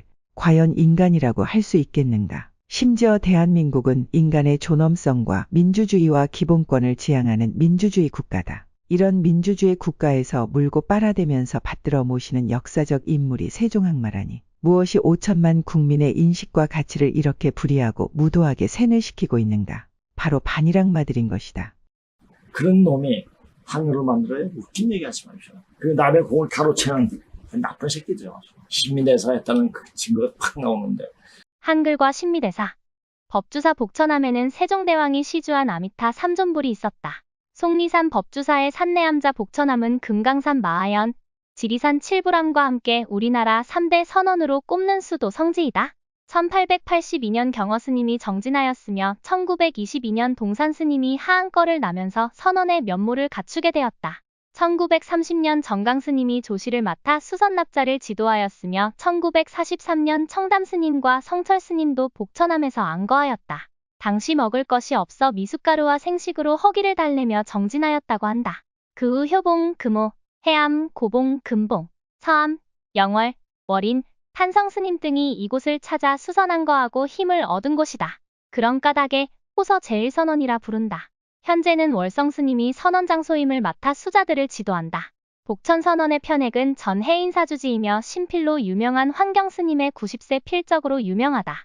복천암 극락전에는 세종대왕이 신미대사에게 시주한 아미타 삼존불이 유명한데 영조 때 화재로 불타고 연기, 두책 등의 불모가 그 모습 그대로 복원해 모셨다고 전해진다. 아미타 삼존불이 전해져 왔다면 세종과 신미의 관계 한글 창제의 비밀이 환하게 밝혀질 수 있는데 애석한 마음이다. 1997년 세계 언어학자들은 과학적이고 체계적인 한글의 우수성을 인정하여 훈민정음을 유네스코 세계기록유산으로 지정하였다. 시민단체 문화재 제자리 찾기와 일부 국내 학자들은 훈민정음 해례본을 우리나라 국보 1호로 지정해야 한다는 주장도 설득력을 얻어가고 있다. 현재 국립중앙박물관에서는 별관으로 한글 박물관을 건립하여 운영하고 있다. 한글 창제는 우리 민족의 큰 자랑이며 세종대왕의 가장 큰 업적이다. 그런데 세종대왕이 훈민정음 반포 8년 전에 완성된 한글 문헌이 발견되어 학계에 충격을 주고 있다. 정통 3년의 천불사에서 간행된 원각선종석보 제안권은 일타스님께서 중국 고서점에서 우연히 구입하여 국내에 들여온 문헌이다. 대학자이며 당시 5개 국어에 통달했던 신미대사는 인도 버머의 신계 자모음에서 28개를 선별하여 실험적으로 한글을 만들어 책을 펴냈던 것이다. 한글 창제의 연역을 풀 수 있는 가장 귀중한 문헌이 아닐 수 없다. 신미대사는 10세 때 사서삼경을 독파하고 출가 후에는 8만대장경을 섭렵하였다. 그는 대장경을 보면서 뜻이 명확치 않은 부분을 확인하기 위해 몽골 팔사파 문자의 뿌리인 티벳말을 배우고 티벳말의 모태인 산스크리트어 버머를 배워 통달하였던 것이다. 원각선종석보의 언해보는 석보상절과 월인천강지곡 그리고 그 이후 발간된 능엄경 언해 등의 똑같은 방식으로 표기된 것을 확인할 수 있다. 이 같은 사실과 복천함에 전해지는 복천보장, 복천함사적기, 영산김씨 족보 등에 나오는 내용들을 종합해 볼 때 세종대왕은 신미의 동생인 김수온이 전해준 한글 불경을 보고 우리글 창제의 필요성을 생각했을 것이다. 자신의 생각이 집현전 학사들의 반대에 부딪히자 세종은 신미를 불러 비밀리에 한글 창제의 특명을 내렸을 것이다. 신미는 학조, 하결 등 두 제자를 데리고 복천함에서 이미 정리해둔 한글 자모음과 음운의 체계를 확립하여 세종 임금의 이름으로 반포하게 하였을 것이다. 불교가 억압받던 조선시대의 승려의 이름을 앞에 내세우는 일은 불가능한 일이었다. 법주사 복천함에서는 한글 창제의 비밀을 밝힐 수 있는 자료를 월성 스님께서 30년 세월을 지내면서 수집해 놓았다. 이번에 월성 스님의 상자인 복천함주지 효담 스님께서 복천사지라는 이름으로 자료집을 출판하였다. 이제는 오랫동안 의혹 속에 가려졌던 한글 창제의 진짜 주인공 신미대사를 역사의 영웅으로 다시 태어났다. 철영 감독의 영화 나란말싸미를 통해서이다. 영화가 개봉되자 국민일보가 앞장서고 기독교인들의 적극적인 영화 반대 운동이 조직적으로 진행되었다. 그동안 500년 감춰진 역사가 먼지를 털어내고 햇빛을 보는 순간인데 역사 왜곡이라는 것이다. 세종으로 열연했던 송강호, 신미 역할을 훌륭하게 소화해낸 박해일 내전에서 불심을 이끈 소원왕후 전미선, 그리고 세종의 두 아들 안평과 수양으로 나온 배우들까지 덤태기로 비난을 쏟아붓고 있다. 영화는 역사 왜곡과 반대 여론에 휩싸여 휘청거리다가 모두 막을 내리고 말았다. 안타까운 일이 아닐 수 없다. 경부 고속도로를 박정희 대통령이 만들었다고 역사는 기록한다. 그러나 박정희가 중장비를 몰고 삽질한 것은 아니다. 한글 창제 시기에 세종은 몸이 아파 경연에도 참석하지 못했다. 그런 시기에 세종이 혼자서 문자를 창제했다? 이제까지 학계의 의문이었다. 영화 나란말싸미는 이제까지 학계의 의문에 실마리를 던진 것이다. 신미대사는 세종, 문종, 세조 때 3대를 거쳐 왕사 역할을 수행한 분이다. 세종은 신미대가 궁궐에 출입할 때 말을 타고 들어올 수 있는 특혜를 내렸다. 자신의 스승을 귀하게 받든 것이다. 신하들의 반대를 물리치고 경복궁 내에 화려한 내불당을 지어 대사를 머물게 하였다. 가까이에서 가르침을 받고자 하는 세종의 뜻이었다. 내불당 낙성식에 세종이 참배하자 사리가 증식하는 이적이 일어났다. 세종은 김수온에게 명하여 오늘의 일을 기록하여 후세에 전하게 하였다. 그때의 기록이 바로 사리영흥기이다. 세종대왕 기념사업회에서 한글 번역하여 펴냈다. 역사 왜곡이라고 주장하는 사람들은 역사를 먼저 공부하기를 바란다. 임종을 앞두고 세종은 대사를 침전으로 부른다. 그리고 우국이세 해각존자라는 칭호를 내린다. 국왕을 도와 세상을 이롭게 하신 지혜로운 스승이라는 뜻이다. 국왕을 도와 세상을 이롭게 했다는 말은 훈민정음 창제를 두고 한 말이다. 그것도 임종을 앞두고 신미대사에게 후사를 부탁하면서 내린 칭호이다. 박혜진 작가의 열정으로 훈민정음이길, 신미대사 평전이 출간되었다. 영화 제작의 모태가 된 기록물이다. 정찬주 작가의 손으로 신미대사의 한글 창제를 다룬 역사소설이 출간되었다. 모두 조선왕조 실록의 기록을 바탕으로 집필한 것이다. 한글은 절에서 태어났다. 청강에 비친 달이 그것이다. 자, 그는 확실히 지금으로부터 4,500년 전이고 근문 기록에 나타나는 유명한 역사 인물이다. 제가 이주의 민낯을 이야기하고 철저하게 고증 그대로 이야기하다 보면 이놈들이 중국을 어떻게 빨았냐 그 자체를 이야기하게 되면 반드시 어떤 일이 생기냐면은 우리 이제 편집하는 성사범이 다치거나 아파요. 저는 이제 접근을 못하니까 그게 뭐냐 귀신들이 달라붙는 거예요. 귀신들이 이주의 귀신들이 살 때 그 욕심 많고 용심 많고 그런 인간들은 죽어서 똑같아요. 자 현생에서 살 때 착한 사람은 죽어서도 착해요. 또 좋은 곳에 가야 돼. 그러니까 여기 이생 따로 저생 따로 다른 게 아니에요. 똑같아요. 그래서 마음자리를 어떻게 먹냐에 따라 가지고 어디로 가느냐고 이렇게 되는 거예요. 우리 역사를 이렇게 외우고 시켜버리고 왜 외우고 시켰습니까? 자기 왕권 유지하기 위해서 이렇게 했죠. 세대 중에 문재인이 노무현이 또 이재명이 중국 붙잡고 뭐 하는 짓이야. 그러니까 똑같은 거예요. 이제 여기서 마지막 해원을 하는 거죠. 해원을 하면서 그 원이 이재명이 다 끊어지는 거예요. 이 해원이 계속 지대면 짜증나잖아요. 그러니까 요 시대 다 끝나는 거죠. 올해가 바로 매듭 짓는 시간입니다. 이제 치는 거예요. 그게 어디서 보여요? 저 중국 땅에서 보이는 거예요. 그래서 제가 중국 땅에서 지금 어떤 일이 일어나는가 이야기하는 겁니다. 이에 근거예요. 헌원 황제의 아들 소씨 딸이 보이는 제전웅은 바로 소씨 자매의 아들임을 알 수 있는데 그냥 한마디로 말하면 이모죠. 이모의 아들이 자식이라 되겠죠. 그러니까 우리 고대 사회는 이게 이제 친족끼리 막 섞여 있기 때문에 계속 보지. 근데 이걸 이해를 해야 돼요. 적어도 신농시 이전에는 무교율 사회. 그냥 아무나 붙어가지고 새끼를 낳은 거예요. 그러다 보니까 세상이 너무나 난잡하니까. 그러니까 이렇게라도 한 거죠. 그러다가 이것도 아니다 보니까 순임금이 1대1로 결혼할 수 있게끔 그런 제도를 만들게 된 거죠. 그런데 어떻게 됐습니까? 일부 다치게 돼버렸죠. 한 여자가 아주 만족을 못하니 그것 때문에 인류 역사에 계속 문제가 생긴 거죠. 정음정리의 시대는 세상이 바로 잡아치는 겁니다. 나는 만명이 되면 세상 어지럽습니다. 그걸 잘 아셔야 됩니다. 이 또한 우리가 이전에 신농 염제 역산씨 딸이 혼인한 헌원 황제는 바로 염제 자매, 그러니까 뉘주 할머니죠, 그렇죠? 자매의 아들이 된다고 주장과 같이 서로 인정할 수 있는 하나의 인이다. 헌원 황제는 바로 염제 신농씨 자매의 아들, 그렇죠? 뉘주 할머니는 황제 헌원의 무일급 처석 부인이죠, 그렇죠? 자, 헌원 황제의 아들은 소씨예요. 소씨 자매의 아들이 제조롱이고요. 소씨의 딸이 이제 결혼하는 거죠, 그렇죠? 이게 친씨죠, 그렇죠? 신농 염제 역산씨 자매의 자식이 뉘조죠. 그래서 이 뉘조는 부계로 보면 누이죠. 여동생이 되는데 모계로 보면 아버지가 되죠. 그렇죠? 오빠이자 아버지가 되는 거죠. 자, 이렇게 되는 거예요. 이것을 이해를 못하면은 뉘조가 왜 딸이면서 여동생이지? 뭐 이렇게 되는 거예요.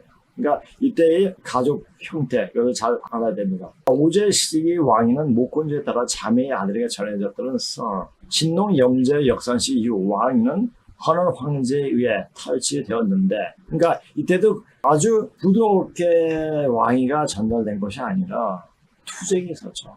근데 투쟁 안 하고 고조선의 국가 체제를 완비하고 아무 싸움 없이 다툼 없이 전후 있은 제국한테 그냥 넘겨주었습니다. 실제로 헌원 황제는 신농 염제 역산시 자매의 아들인 동시에 신농이 사이다. 그렇다면 목건제의 추장 세습이 유풍에 따라 말하면 왕위는 본래부터 마땅히 헌원 황제에게 행사, 후임자나 후대가 선임자나 선대의 권리 의무를 뒤이어 물려받은 것을 승사라고 합니다. 이것을 서서히 풀어가지고 쓰려니까 좀 그래서 이제 몸은 그대로 쓰고 요것에 풀어줘가지고 쓰는 게 더 낫지 않을까 해서 이렇게 승사란 말 그대로 썼습니다. 이을사자죠. 이을사자죠. 그렇죠? 되어야 하는 것이었다. 엥겔스는 추정이 승계 문제에 관해서 소개하기를 우린 이미 이로코인과 기타 인디언의 추정이난 지가 어떻게 승계되었는 것인지 알 수가 있다. 즉 빈제를 보충할 때 같은 시족 중에서 가장 가까운 친속인 형제 혹은 자매의 아들이 점차 우선권을 향하게 되었다라고 하였다. 이는 중국에서도 마찬가지로 목의 정상이 금 기록에 나타나듯이 소시 이후 왕위는 그의 자매의 아들, 창이, 상이죠. 그렇지? 아들, 제자로 주 고양식에 승사되었다. 자, 승사 아까 얘기했죠? 이는 왕위가 목군주에 따른 시족 사회의 구전통, 즉 일종의 전서제, 그러니까 사회가 전하는 전서제의 유풍을 명확히 반영한 것이다. 그리고 신흥하는 부권제 노예주들은 우선 재산권을 직계 혈통의 자사에게 승사, 이은 자손들이죠. 승사하는 것을 확립한 이후 부권제의 신흥 세력을 기반으로 시족불학의 추장 세습제와 시족불학의 연명을 기초로 한 노예주 왕조의 왕의 세습제를 자매의 아들, 즉 사회가 승사하는 전통 세력의 수중에서 빼앗아와 자기의 직계 아들에게 승사하게끔 고쳤는 바. 그리하여 헌원 황제는 스스로 탕록지하, 탕록이 언덕이죠. 에서 거하고 살게 되고 신릉 염제 여산시 제도인. 제도는 뭡니까? 제왕이 도시죠. 수도죠. 수도인 산동 곡부에 머물렀던 소신은 천재의 일을 대행하는 일이 출현하게 되었음을 알 수가 있다. 그러니까 황제는 왕을 한 적이 한 번도 없어요. 탕록 거기서 계속 전투하고 뭐 하다 보니까 거기 이제 곡부로 갈 수 없으니까는 소시가 왕이 리더 받아가지고 좀 하다가 못하겠다 해가지고 저는 고양시한테 넘겨주죠. 넘겨줄 때도 그냥 넘겨주지 않고 여러 가지 문제가 있는 내용들이 있습니다. 이러한 사실은 고 명시 근문 중에서 소시가 부사에 또 부기라고 있죠. 이 명의로 반사, 임금이 물건의 높음을 내려서 나눠주는 이런 말을 반사라고 합니다. 참 유달리 많은 경맹 얘기가 있어 우리가 믿을 만한 증거로 삼을 수가 있다. 그리고 헌원 황제의 457년에 소시는 황제의 여자 측에 마땅히 넘겨야 할 정권을 이양하지 않고 미정적 끌다가 구려의 난으로 정권 유지가 어렵게 되자 비로소 자기 사이 제전웅에게 이양하게 되는 역사 기록은 바로 왕이 승사의 문제상 신흥 세력에 의지하여 아들에게 전하는 세력과 사위, 자매의 아들에게 전하는 부 세력 간의 투쟁을 반영한 것이 아니고 그 무엇이겠는가? 부 세력. 그러니까 앞에 있는 것은 다 썩은 거예요. 새로 나온 것은 다 좋은 거. 새로운 게 좋은 게 아니거든요. 우리가 항상 이걸 알아야 돼요. 그러니까 옛 것을 제대로 공부를 해야지 다시 새로운 것이 나오게 되는 겁니다. 무조건 부족은 내가 뭐다. 자, 이제 앞으로 어떻게 됩니까? 남자가 여자 말을 듣지 않고서는 남자에서는 못하는 시간으로 변합니다. 지금도 그렇게 되잖아요. 요즘 여자들이 막 소리치고 막 발광을 돌아도 못 때려요. 그러니까 어디에서 말을 못해요. 길거리에 뭐 침을 뱉고 해도 이야기해도 따지고 들어서면 여자한테 뭐를 못해요. 만약 어떻게 해가지고 소리라도 됐다 그러면 잡혀가니까. 또 성희롱해가지고 또 이렇게 되니까. 그 자체가 뭡니까? 이제 시간이 바뀐다는 얘기예요. 이게, 남자들이 이게, 진짜, 여자들이 이렇게 얘기할 것이 아니라, 시간이 어떻게 변하고 있구나 하는 것을 알면 됩니다. 따라서 소시가 집권한 단계 사필. 사필은 이전의 역사 기록을 사관 특위 문체를 사필이라고 하는데, 그러니까 예전에 그 역사 쪽 이제 사기 공유 보고 대화 주시에 대해서 안 한 것도, 쓰지 않은 것도 이런 문제가 있기 때문에 유교 전통주의가 뭡니까? 굉장히 자연스럽게 정권을 이해하는, 정통적으로 그렇게 이야기하고 있죠. 유와 순위 관계도 아주 자연스럽게 아무 일 없이 이야기됐다고 이야기하지만 거기는 얼마나 많은 투쟁이 있었습니까? 이 문제도 역시 마찬가지예요.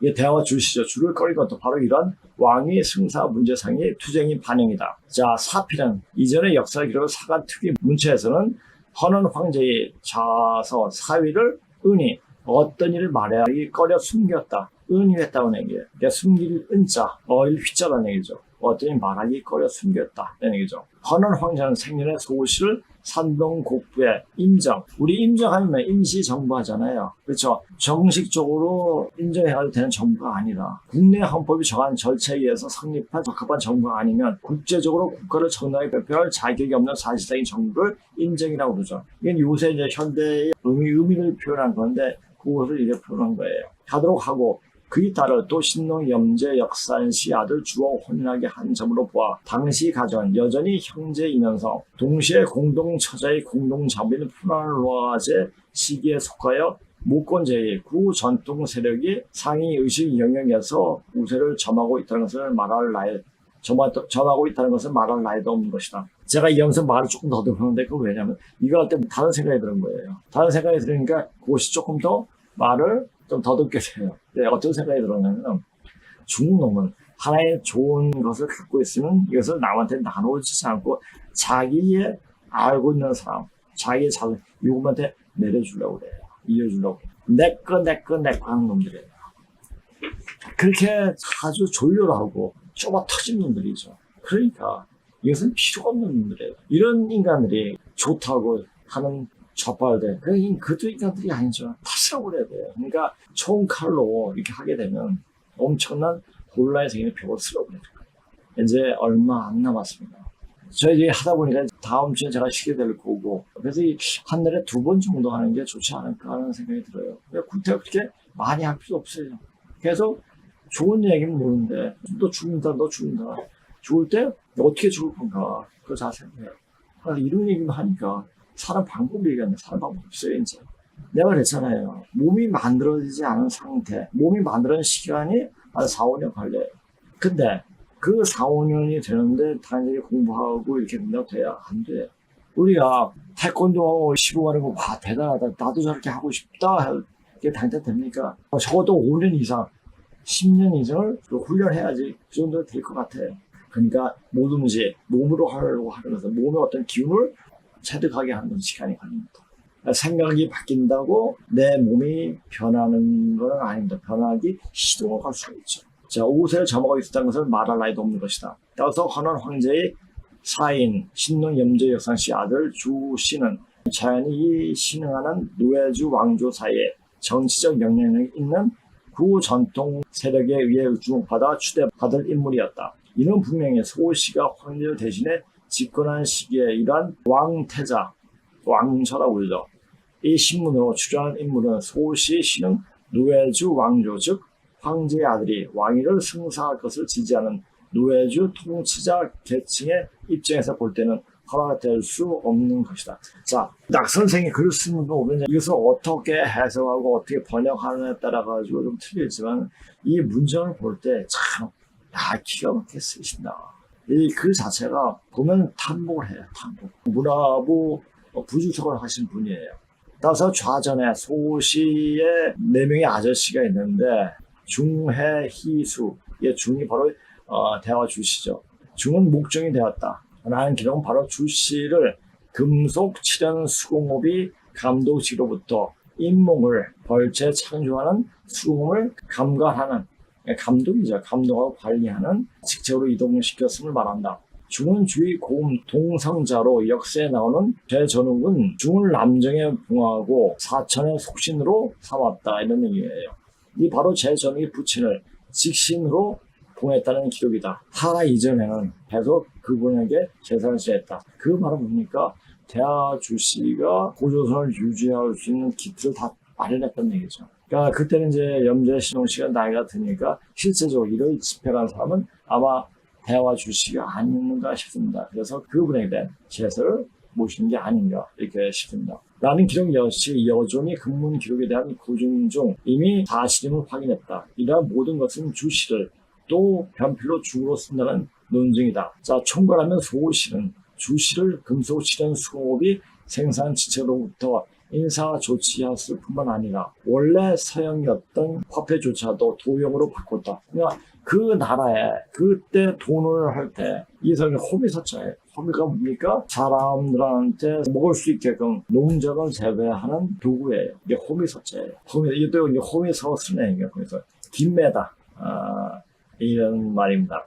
화폐 주사도 도형 어떤 것을 잡고 투쟁하고 뭐 사냥하고 수렵하는 게 그 일이니까 도형으로 칼 모형으로 바꿨다. 이는 주와 주패를 없애고 노예주 왕조의 내부에 형성된 주시죠. 자, 돈을 잡고 있는 게 최고의 권력을 잡고 있는 게 똑같죠. 그렇죠? 전에 한번 저희 중국 놈이 위안화를 세계 통화로 만들겠다 이런 말도 했잖아요. 중국 놈이 그런 놈들이에요. 뭣도 없이. 그 누구 때문에 잘 살겠는데 외국 사람들이 다 기업이 들어가가지고 잘 살게 해주니까 해가지고 가다가 하는 꼴이 그러니 다 빠져나가니까 중국이 폭망하잖아요. 중국 경기가 폭망하고 그 참에 또 홍수가 나오고 또 강원이 뭐가 치면 죽여버리잖아요. 때가 되니까 그런 거예요. 이렇게 한꺼번에 온 적은 아마 제가 기억하기로 별로 없었던 것 같아요. 근데 지금 터져요. 따라서 황제에 따른 사필의 은이 받은 인물로 상의를 창의로 개조되고 창의 배우자 역시 회피되어 이름조차 짓지 않고 다만 창의 산의 종이란 뜻이 창목이라. 이게. 그러니까 대화 주시에 대해서 철저하게 숨겨져요. 대화 주시에서 철저히 공부를 해야 됩니다. 그리고 이제 대화 주시에 대해서 희와 희자란 글자가 맨 처음 나오는 때는 바로 중효준이라는 곳입니다. 이제 쭉 한번 여기서부터 요것은 이제 중효준의 명문에 등장한 희화씨 이걸 쭉 한번 들어보시기 바랍니다. 중효준 명문에 등장하는 희화씨.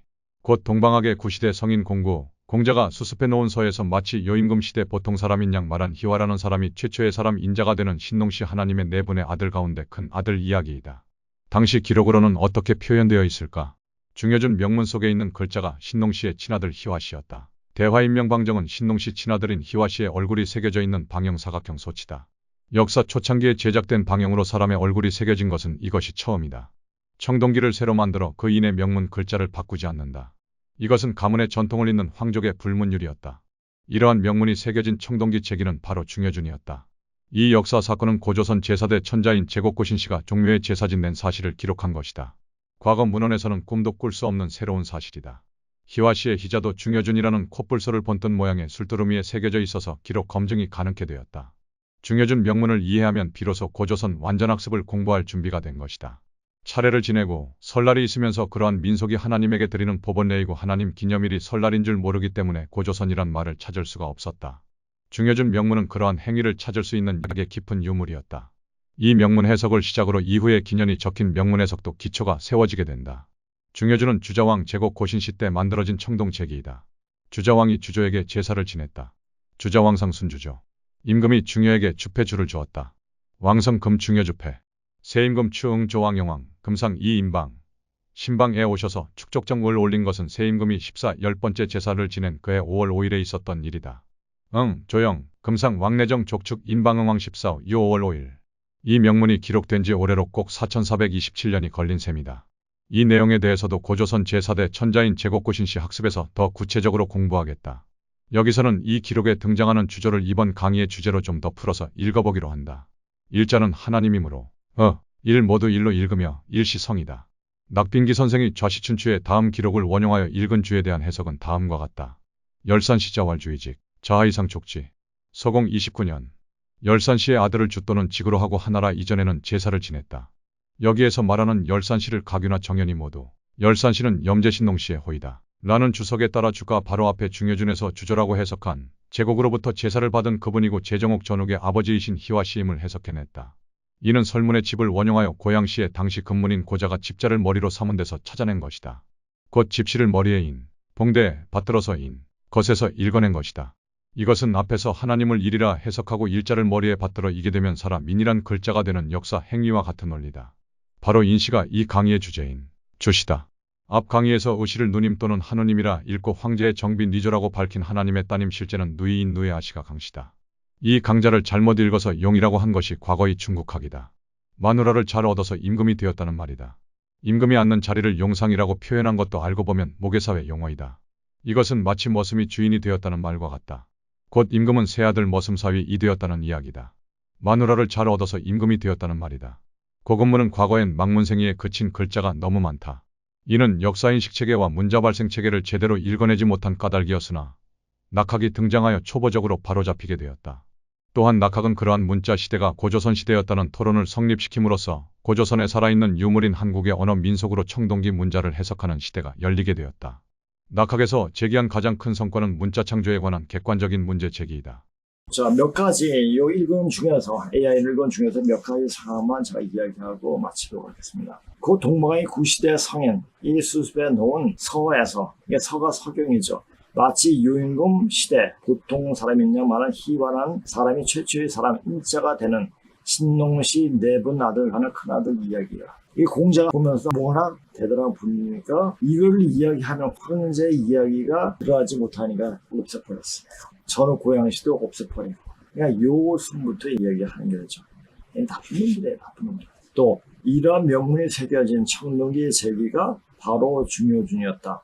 이 역사 사건은 고조선 제4대 천자인 제고 고신씨가 종묘의 제사 지낸 사실을 기록한 것이다. 과거 물론에서는 꿈도 꿀 수 없는 새로운 사실이다. 희와 시 희자도 중효존이라는 코뿔소를 본뜬 모양의 술 두루미에 새겨져 있어서 기록 검증이 가능하게 되었다. 자, 이게 보세요. 약물이죠. 양조이라서 약물인데 이걸 보고 소물이 얘기하는 게 양조를 하는데 소가 아니고 양이죠. 그러니까 염제 신농시에 소물을 표현한 게 하나도 없어요. 이 약물을 보고 소물로 착각을 한 거죠. 자, 열산시의 아들을 주 또는 직으로 하고 하나라 이전에는 제사를 지냈다. 어떻게 하나 이상이라는 얘기면 하나 이전이라는 얘기입니다. 해석을 그렇게 해야 되죠. 열산시에게 열산시가 신농시인데 열산시, 역산시 뭐 이렇게 해가지고 이 신농시를 가려버렸어요. 왜? 이름조차 꺼내 두려움이 왜 거짓말에 탈을 생각할까 봐. 그러니까 진짜 싸가지 없는 놈들. 자, 임금을 앉는 자리 용상이라고 표현한 것도 알고 보면 모계사의 용우다. 황제가 여자 때문에 왕이 됐잖아요. 그 자손들이 왕을 한 거예요. 그러니까 용상이라고 하는 거니까. 용상, 그러니까 자기가 누에를 용으로 해가지고 올라가는 용상을 해서 모계사의 용우라는 얘기죠. 이것은 마치 먹었으니 주인이 되었다는 말과 같다. 곧 임금은 새 아들이 사이가 되었다는 이야기다. 즉 만화를 잘 얻어서 임금이 되었다는 말이다. 이거에 대해서 명확하게 나중에 또 한 번 더 이야기할 수 있도록 하겠습니다. 고구문엔 과거에 망문생이가 뭡니까? 글자를 보고 뜻을 새긴 거예요. 그러니까 글자를 보더라도 자기 의식 수준에 따라가지고 그 글자가 읽혀지는 겁니다. 그러니까 그 깊은 내용을 알게 되면 우리가 영어를 써도 그 사람이 어떤 단어를 썼냐에 따라가지고 예를 들자면 mind, heart, soul 할 때 뭐예요? mind는 정신적인 마음이고 heart는 이게 통제할 수 있는 가슴 속에 있는 마음이고 soul은 영혼. 이렇게 분류해서 알 수 있었는데 그때 어떤 문자를 썼냐 그 사람의 의식 그때 글을 쓸 때 그 마음을 읽을 수 있는 거죠. 그래 문자를 어떻게 선택하느냐에 따라가지고 굉장히 중요한데 이 중국 놈들은 항상 뭐가 마음속에 있었냐 거짓이 어떻게 하면 사람들 속일 것인가 내가 말하는 것을 정당화시킬 것인가 해가지고 글을 그렇게 쓸 수 있게 만든 거예요. 그러니까 그렇게 봐도 맞으니까 의식 수준이 그거밖에 안 되는 그러니까 중국놈들은 뭐야 베껴도 똑바로 베껴야 되는데 자기 의식 수준에 베끼는 거예요. 자기 의식 수준을 못 벗어나요. 그러니까 인간이 아주 저질적인 수준에서 머무는 놈들이 바로 짱깨들이에요. 진학공부란 말이 저쪽 모퉁이 개새끼는 말이 그냥 나온 게 아닙니다. 에 그친 글자가 너무 많다. 이는 역사 인식 체계와 문자 발생 시기를 제대로 읽어내지 못한 까닭이었으나 낙학이 등장하여 적극적으로 바로잡히게 되었다. 역사의 인식이 제대로 안 보였는데 문자가 제대로 보겠습니까? 중국 놈들은 지금 이 간자 쓴 것 자체 못 봅니까? 간자 쓴 것도 자기 역사를 숨겨버리기 위해서 한 것이 아닌가 이렇게 또 보여주신 겁니다. 자, 또한 낙학은 그러한 문자 시대가 고조선 시대였다는 토론을 성립시킴으로써 선생님께서 먼저 제안을 했죠. 이 시대가 내가 공부하는 게 바로 조선인 것 같다. 그래서 5년 동안 이렇게 같이 편지를 주고받으면서 이렇게 이야기가 나중에 돌아가실 때 당신 말한 것이 맞다. 바로 그 시대는 조선이었다. 이렇게 인정을 하시게 된 거죠. 이렇게 이제 선생님이 한 자료가 낙 선생님 자료가 있기 때문에 그 시대가 바로 고조선이 이렇게 드러나는 거구나. 고조선이 이렇게 사실적인 모습으로 드러나는 그 자체는 뭐냐? 이제 가을이 다 됐구나. 세상 뿌리로 들어간 바로 원시 반복하는 그 시점이 다 되었다. 잎사귀 족속들은 다 떨어져 죽겠구나. 그러니까 천만이 못 살아요. 이제 그런 시간이 벌어집니다. 그게 바로 올해부터 시작된 게 아닌가 봅니다. 제가 중국에서 그랬어요. 저번에 방송에서 봤잖아요. 사람이 없어요. 중국이 다 외국으로 튀었겠습니까? 동물들도 제 죽을 자리 알아요. 거기를 안 가요. 하면 사람이 그걸 모르겠습니다. 물론 이제 뭐하다 집착하고 있으면 모르겠지만 집착하지 않으면 그냥 알아버려요. 사람이나 동물은 자기가 살고 있는 욕구가 굉장히 강합니다. 고조선의 살아있는 유물인 한국이 언어 민속으로 청동기 문자를 해석하는 시대가 열리게 되었다. 그래서 반드시 이거 공부할 때 민속에 대해서 공부해야 돼요. 그러니까 민속적인 것이 어떻게 되어져 왔나. 그러니까 제가 공부하면서도 특히 우리 말에 대해서 굉장히 상세하게 풀이한 책도 많이 보게 되었습니다. 자, 낙하에서 제기한 가장 큰 사건, 문자 창조에 관한 객관적인 문제 제기이다. 자, 이렇게 해가지고 여기까지 볼 수 있도록 한번 들었고, 이것을 한번 자상하게 제가 한번 이야기를 또 해봤습니다. 그러니까 우리가 지금 종교고 뭐고 어떤 자체도 어떻게 봐야 되는가, 이것도 잘 봐야 돼요. 그러니까 문자를 통해서 보면 그냥 알 수가 있는데 이런 문자를 해석하는 능력이 안 되기 때문에, 또 이런 책을 볼 수 있는 실력이 안 되기 때문에, 또 기회가 없었기 때문에 이런 문제가 생기는 겁니다. 이거 현실 삶에서 공부 못해요. 현실과 다른 현실과 전혀 상관없는. 다행히도 그러니까 선생님이 너 같은 애 없냐? 오후에는 학생을 가르치고 낮에 내가 시간에 공부할 수 있으니까. 근데 이렇게 할 수 있는 시간이 일반 사람들 회사는 못해요. 그러니까 공부할 수 있다는 여건이 주어졌다는 그 자체가 굉장히 저에게 행운이었죠. 축복이었죠. 왜 내가 남들이 불안한 대경을 다니면서도 거기 회사 들어갈 때마다 마치 교도소에 들어가는 느낌이 있었는가. 그래서 1년도 못 다니고 그만두게 된 그 자체도, 그리고 또 이제 애들을 가르치면서 한 것이 바로 이것을 만들기 위해서, 이렇게 공부하기 위해서, 그것은 뭡니까? 사람을 살리기 위한 공부. 왜 있는지 하는, 내 자신이 아파도 다른 사람을 사랑할 수 있는 그런 마음을 공부하기 위해서 하늘이 배려해 주신 게 아닌가, 또 이렇게 생각이 됩니다. 자, 조선의 조자가 생겨난 과정에서 일자는 하나님의 인식 부여했듯이, 을자는 하나님 따님의 하느님 최초의 인식부였다. 민주 할머니죠. 그렇죠? 이 보를 잘못 읽게 되면 흙으로 사람을 만들었다는 거짓 선전이 생겨되고. 자, 그래서 어제 토독지세 전에 하면서 토독지세에서 쭉쭉쭉 이제 뭐 하는데 이 자료가 너무너무 길더라고요. 그래서 이것을 떼가지고 다음에 옮겼고, 이제 오늘 요 정도까지만 하는 걸로 하겠습니다. 이 여성의 장군 모습은 바로 토독지서란 토에 덜 얻음으로써 상속음이 있었다. 그래서 왕이 된 거 아니에요, 황제가. 류주 할머니가 짝을 지어가지고 말로써 황제의 이름으로 중군이 시조의 자리에 나서게 됐다.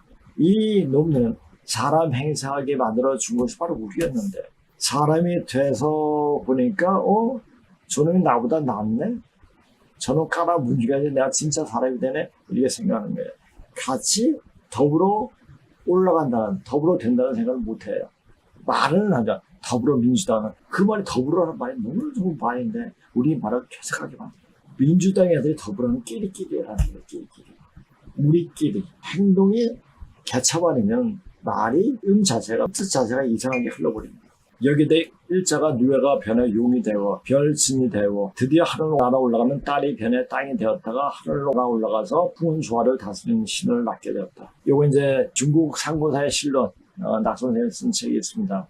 그러니까 제가 이제 여기가 강의를 하면서도 전 책을 많이 봤으러 보니까 이 책 일대봉에 나오는데 이 대목에 나오는 게 그것을 갖고 와서 또 이야기하고도 쉽고 막 이렇습니다. 그러니까 일주일에 내내 해도 양이 너무 많아요. 할 게 너무 많습니다. 그러니까 요새 나중에 한번 시간이 있을 때 중국 상고사의 실론을 가지고 또 이야기할 수 있도록 하겠습니다. 예전에 공부할 때 선생님이 번역하라는 말씀을 어서 번역 안 했을 거예요. 그때 힘들게 번역을 해요. 그냥 보고 그냥 말하죠. 근데 일일이 번역하라고 선생님이 말씀하셔가지고 번역해 놓은 게 있으니까 이렇게 한 5, 6년 지난 지금 그거 와서 풀었으니까 편하게 이렇게 이제 할 수 있으니까 선생님이 그 안목이 너무나 제자를 키우는 그 마음이 너무나 고맙다라고 이제 생각이 됩니다. 그러면서 또 이제 선생님이 또 보고 싶고 그렇습니다. 그래서 신기해 가서 잘 계시겠죠. 그뿐만 아니라 이 누에 할머니 딸은, 누에 할머니 딸이니까 여호와죠. 당군의 신하의 곰녀가 되는가 하면, 곰녀가 이제 한 사람이 되는 게 아니라 나중에 류주 할머니가 또 고동마네가 또 사모신, 사모무 이렇게 또 되고, 또 나중에 여호와가 되고 이렇게 됩니다. 고순에 이르러선 지구촌을 지배하는 기독교 창세기의 주인이 되어 하나님을 격상한다. 확실히 여성은 여호와 하나님이 동물포, 여우의 일반적인 해석과 같이 사람을 홀리고 사람을 하여금 헛꿈을 꾸는 벗을 길러내게 하는 종교의 마술사가 된다. 선생님 그 수교 보고 조금 전에 첨삭을 했지만은 이렇게 사람을 홀리고 자 여우가 사람을 홀리고 그러니까 보면 그 우리 요새 보면은 어떤 동물한테 은혜를 베풀어주면 그 동물을 꼭 보다고 하더라고요. 동물도 그 마음을 읽는. 그러니까 여우도 우리가 여우한테 70년대 우리가 여우가 많았는데 근데 70년대 가지고 여우 목장에 여우를 다 잡아버렸잖아요. 다시 이제 복원해가지고 개체수가 많아진다고 그러는데 하여튼 여우는 진짜 예쁜 동물이에요. 그래서 이 순임금 학렬이죠. 개통은 전부 다 여우로 표시하죠. 거기 여우가에서 나온 게 아마 노시가 여우에서 나오고 그렇게 되는 거예요. 화족이 자기 족속을 높이기 위해 우를 신농시 하나님을 위해 놓고 자기나 찾기에 이제껏 동행하는 복희와 여호와는 하나님의 윗자리 고대학 그러니까 유교 서경 이게 보게 되고 여러 가지 보게 되면 제가 보면 태와 복희라고 이야기하죠. 난 맨 처음에 선생님이 태와 복희는 다른 사람들 얘기할 때 이것을 이해해보게 항상 태와 복희 같이 따라 붙었으니까 복희 여호와도가 있고 여호와의 남편이 복희인데 태호는 소시 위인데 말이 안 되는 거야. 이렇게 중국 놈들은 그래가지고 자기네 위에 있어가지고 한 120년을 거쳐가지고 올려버렸죠. 나쁜 놈들이에요. 그러니까 이런 생각이 들어요. 제가 이제 애들 모의고사 풀이하면서 이런 문장이 나오더라고요. 신들이 이제 이걸 만들어 놓고 얘네들이 이 하나님 마음을 어디다 숨겨야지 얘네들 찾지 못할까.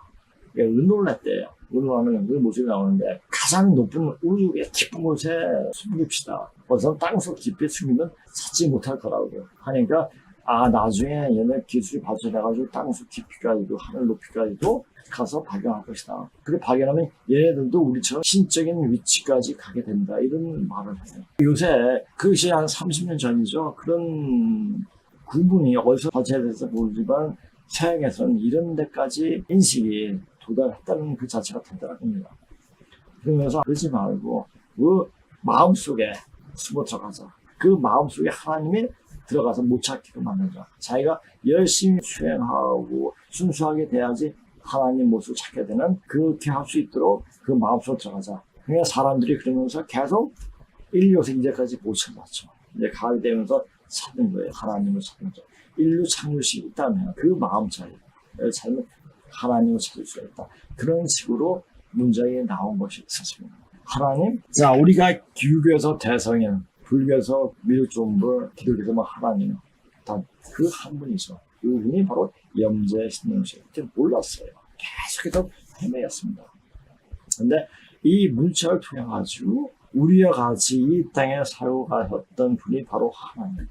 그 마음이 DNA가 계속 그 장에서 우리 마음속에 있는 거죠. 그렇죠? 하나님 마음이 그렇게 우리 마음속에 있는 겁니다. 근본자리를 밝히는 공부하면 그 하나님 자리가 마음속에 발현이 돼요.